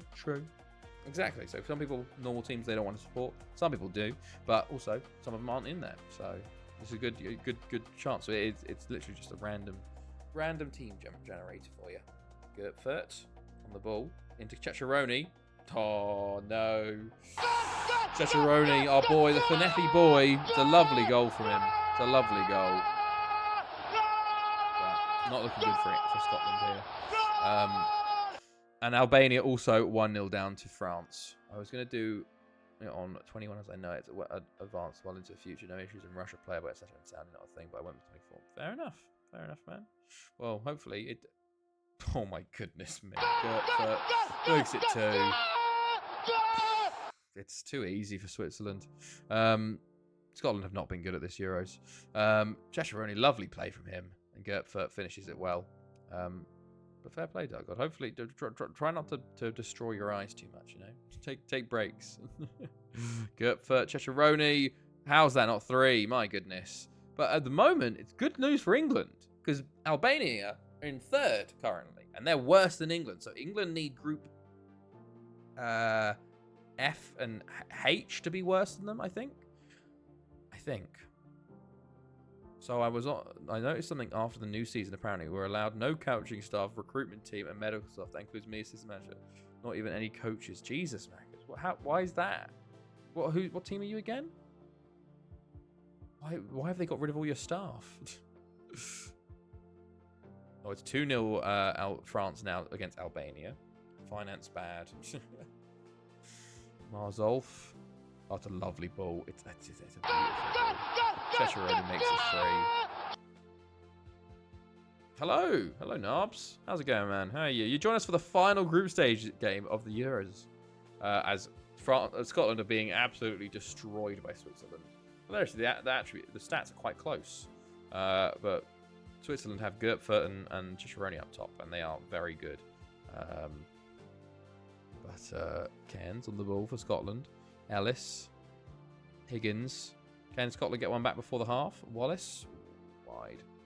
Well, actually, we're not wide. It was blocked for a corner. How does this FM's 3D engine look better?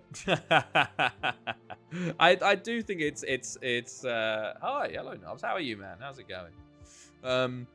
I think it's sometimes it's like bias of like, oh, that looks better. I do think the new engines look better, but the fact that then you can't tell sometimes is a bit of a worry. I'm doing what kind of retro save are you doing then? What years are you in at the moment? Ellis on the ball into Higgins to Cairns. We're into the second half, by the way. Scotland haven't done anything. They're just going to hope that they can do a Serbia. I've had it with no recruitment team allowed. Okay, really? Yeah, interesting. Lorenzi into Ceccheroni, looking for his hat trick. McIntyre tips it over the bar. Ceccheroni's going for golden boot currently. I think he's looking with Brun of Belgium. I think Ceccheroni's on is he on 5 or 6 now? Got a hat trick in the first game. Got another one. I think he's on 6 actually. But no, not seeing no coaching. Ah, interesting. Am I okay to post an MJ link? Yeah. Of course, man. Of course. Wallace, appreciate you you asking.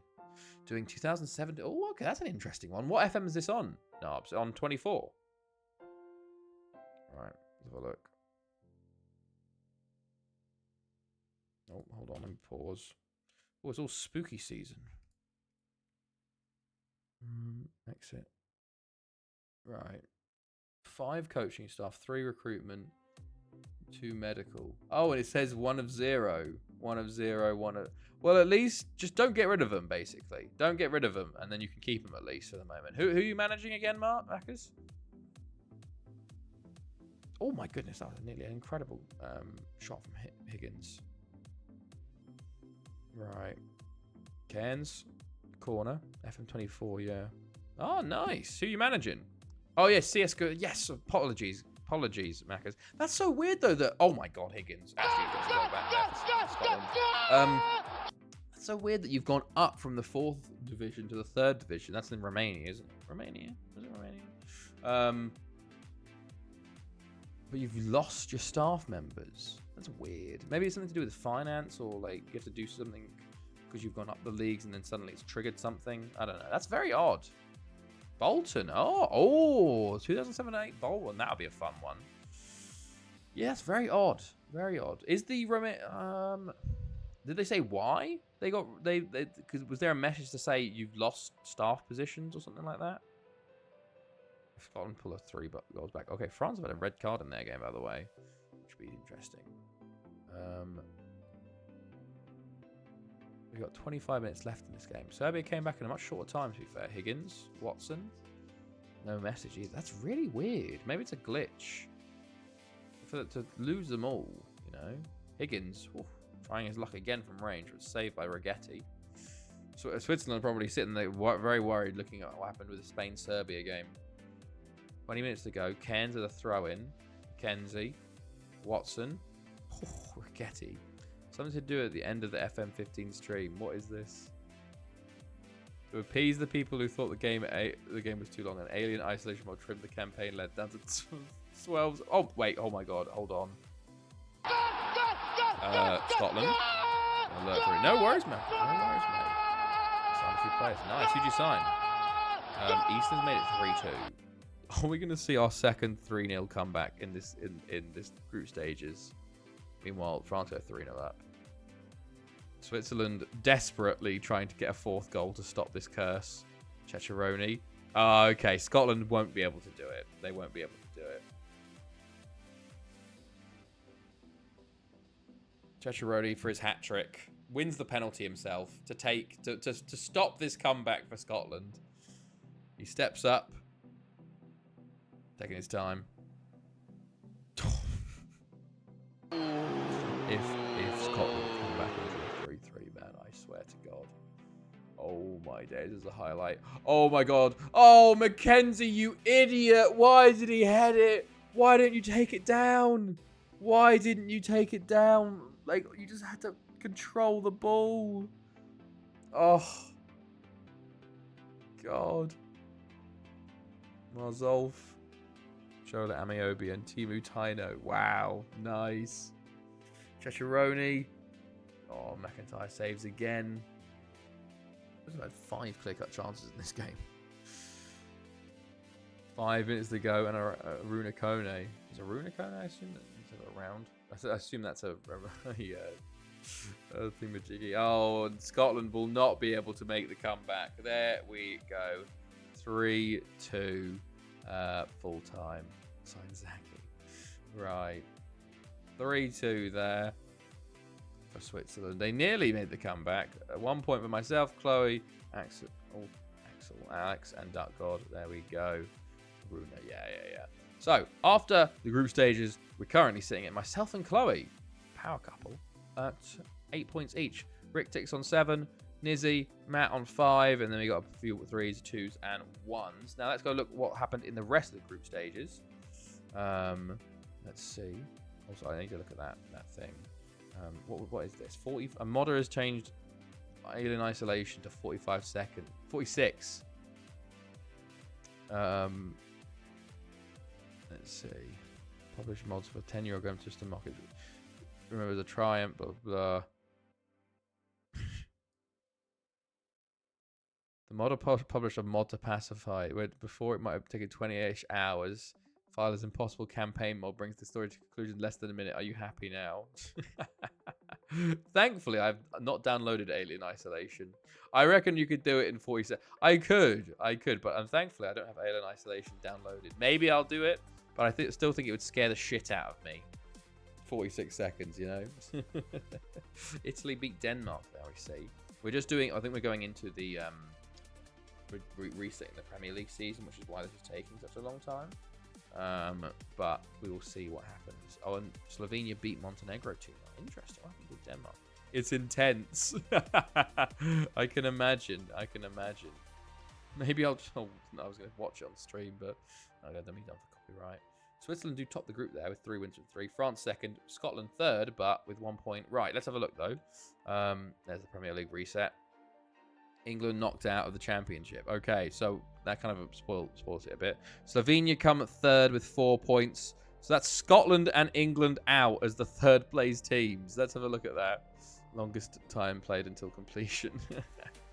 So England hosts, no wins, lose to Belgium, draw against Greece and Czech Republic, out. Czech Republic top, Belgium second. Turkey, Russia, Poland. Germany, Romania, Serbia, Spain out after bottling a 3-0 lead to draw 3-3. Portugal, Netherlands, Ukraine go through. Italy, Denmark, Slovenia, and then Switzerland, France go through it there. I just bought the DLC for it, even though I never finished the game in 8 years of owning it. There's a DLC for Alien Isolation. Right, so what are the second rounds looking like? We've got Romania, Belgium, Serbia, Turkey, Portugal, Slovenia, Ukraine, Czech Republic, Germany, Poland, Denmark, Switzerland, Netherlands, Italy. Some very weird games there. Okay, what are we going to watch? Romania, Belgium, I think. Denmark, Switzerland. Hot Netherlands, Italy. Right, there we go. So, there we go. There is the Euros group stage is done for tonight. We will be back on Saturday, most likely, for the knockouts. So, hopefully, I will join you there for that. That almost as bad as me buying a game sequel and second sequel without finishing first game, third game, day 1 edition. I still have sealed. But yes, we'll be back on Saturday, most likely, for the knockouts and the continuation of the predictions. So I hope everybody had a good evening tonight and some good predictions. And have a good end of your week. And I will see all of you next time. Have a good... Oh, happy Diwali. Yes, happy Diwali. Have a good one, everyone. But look, by the way, I didn't say hello, Wilsonia. Hello, Wilsonia. How are you? Hopefully you're doing well. Goodbye, Wilsonia. Goodbye, everybody else. Have a good night. See you all later. Goodbye.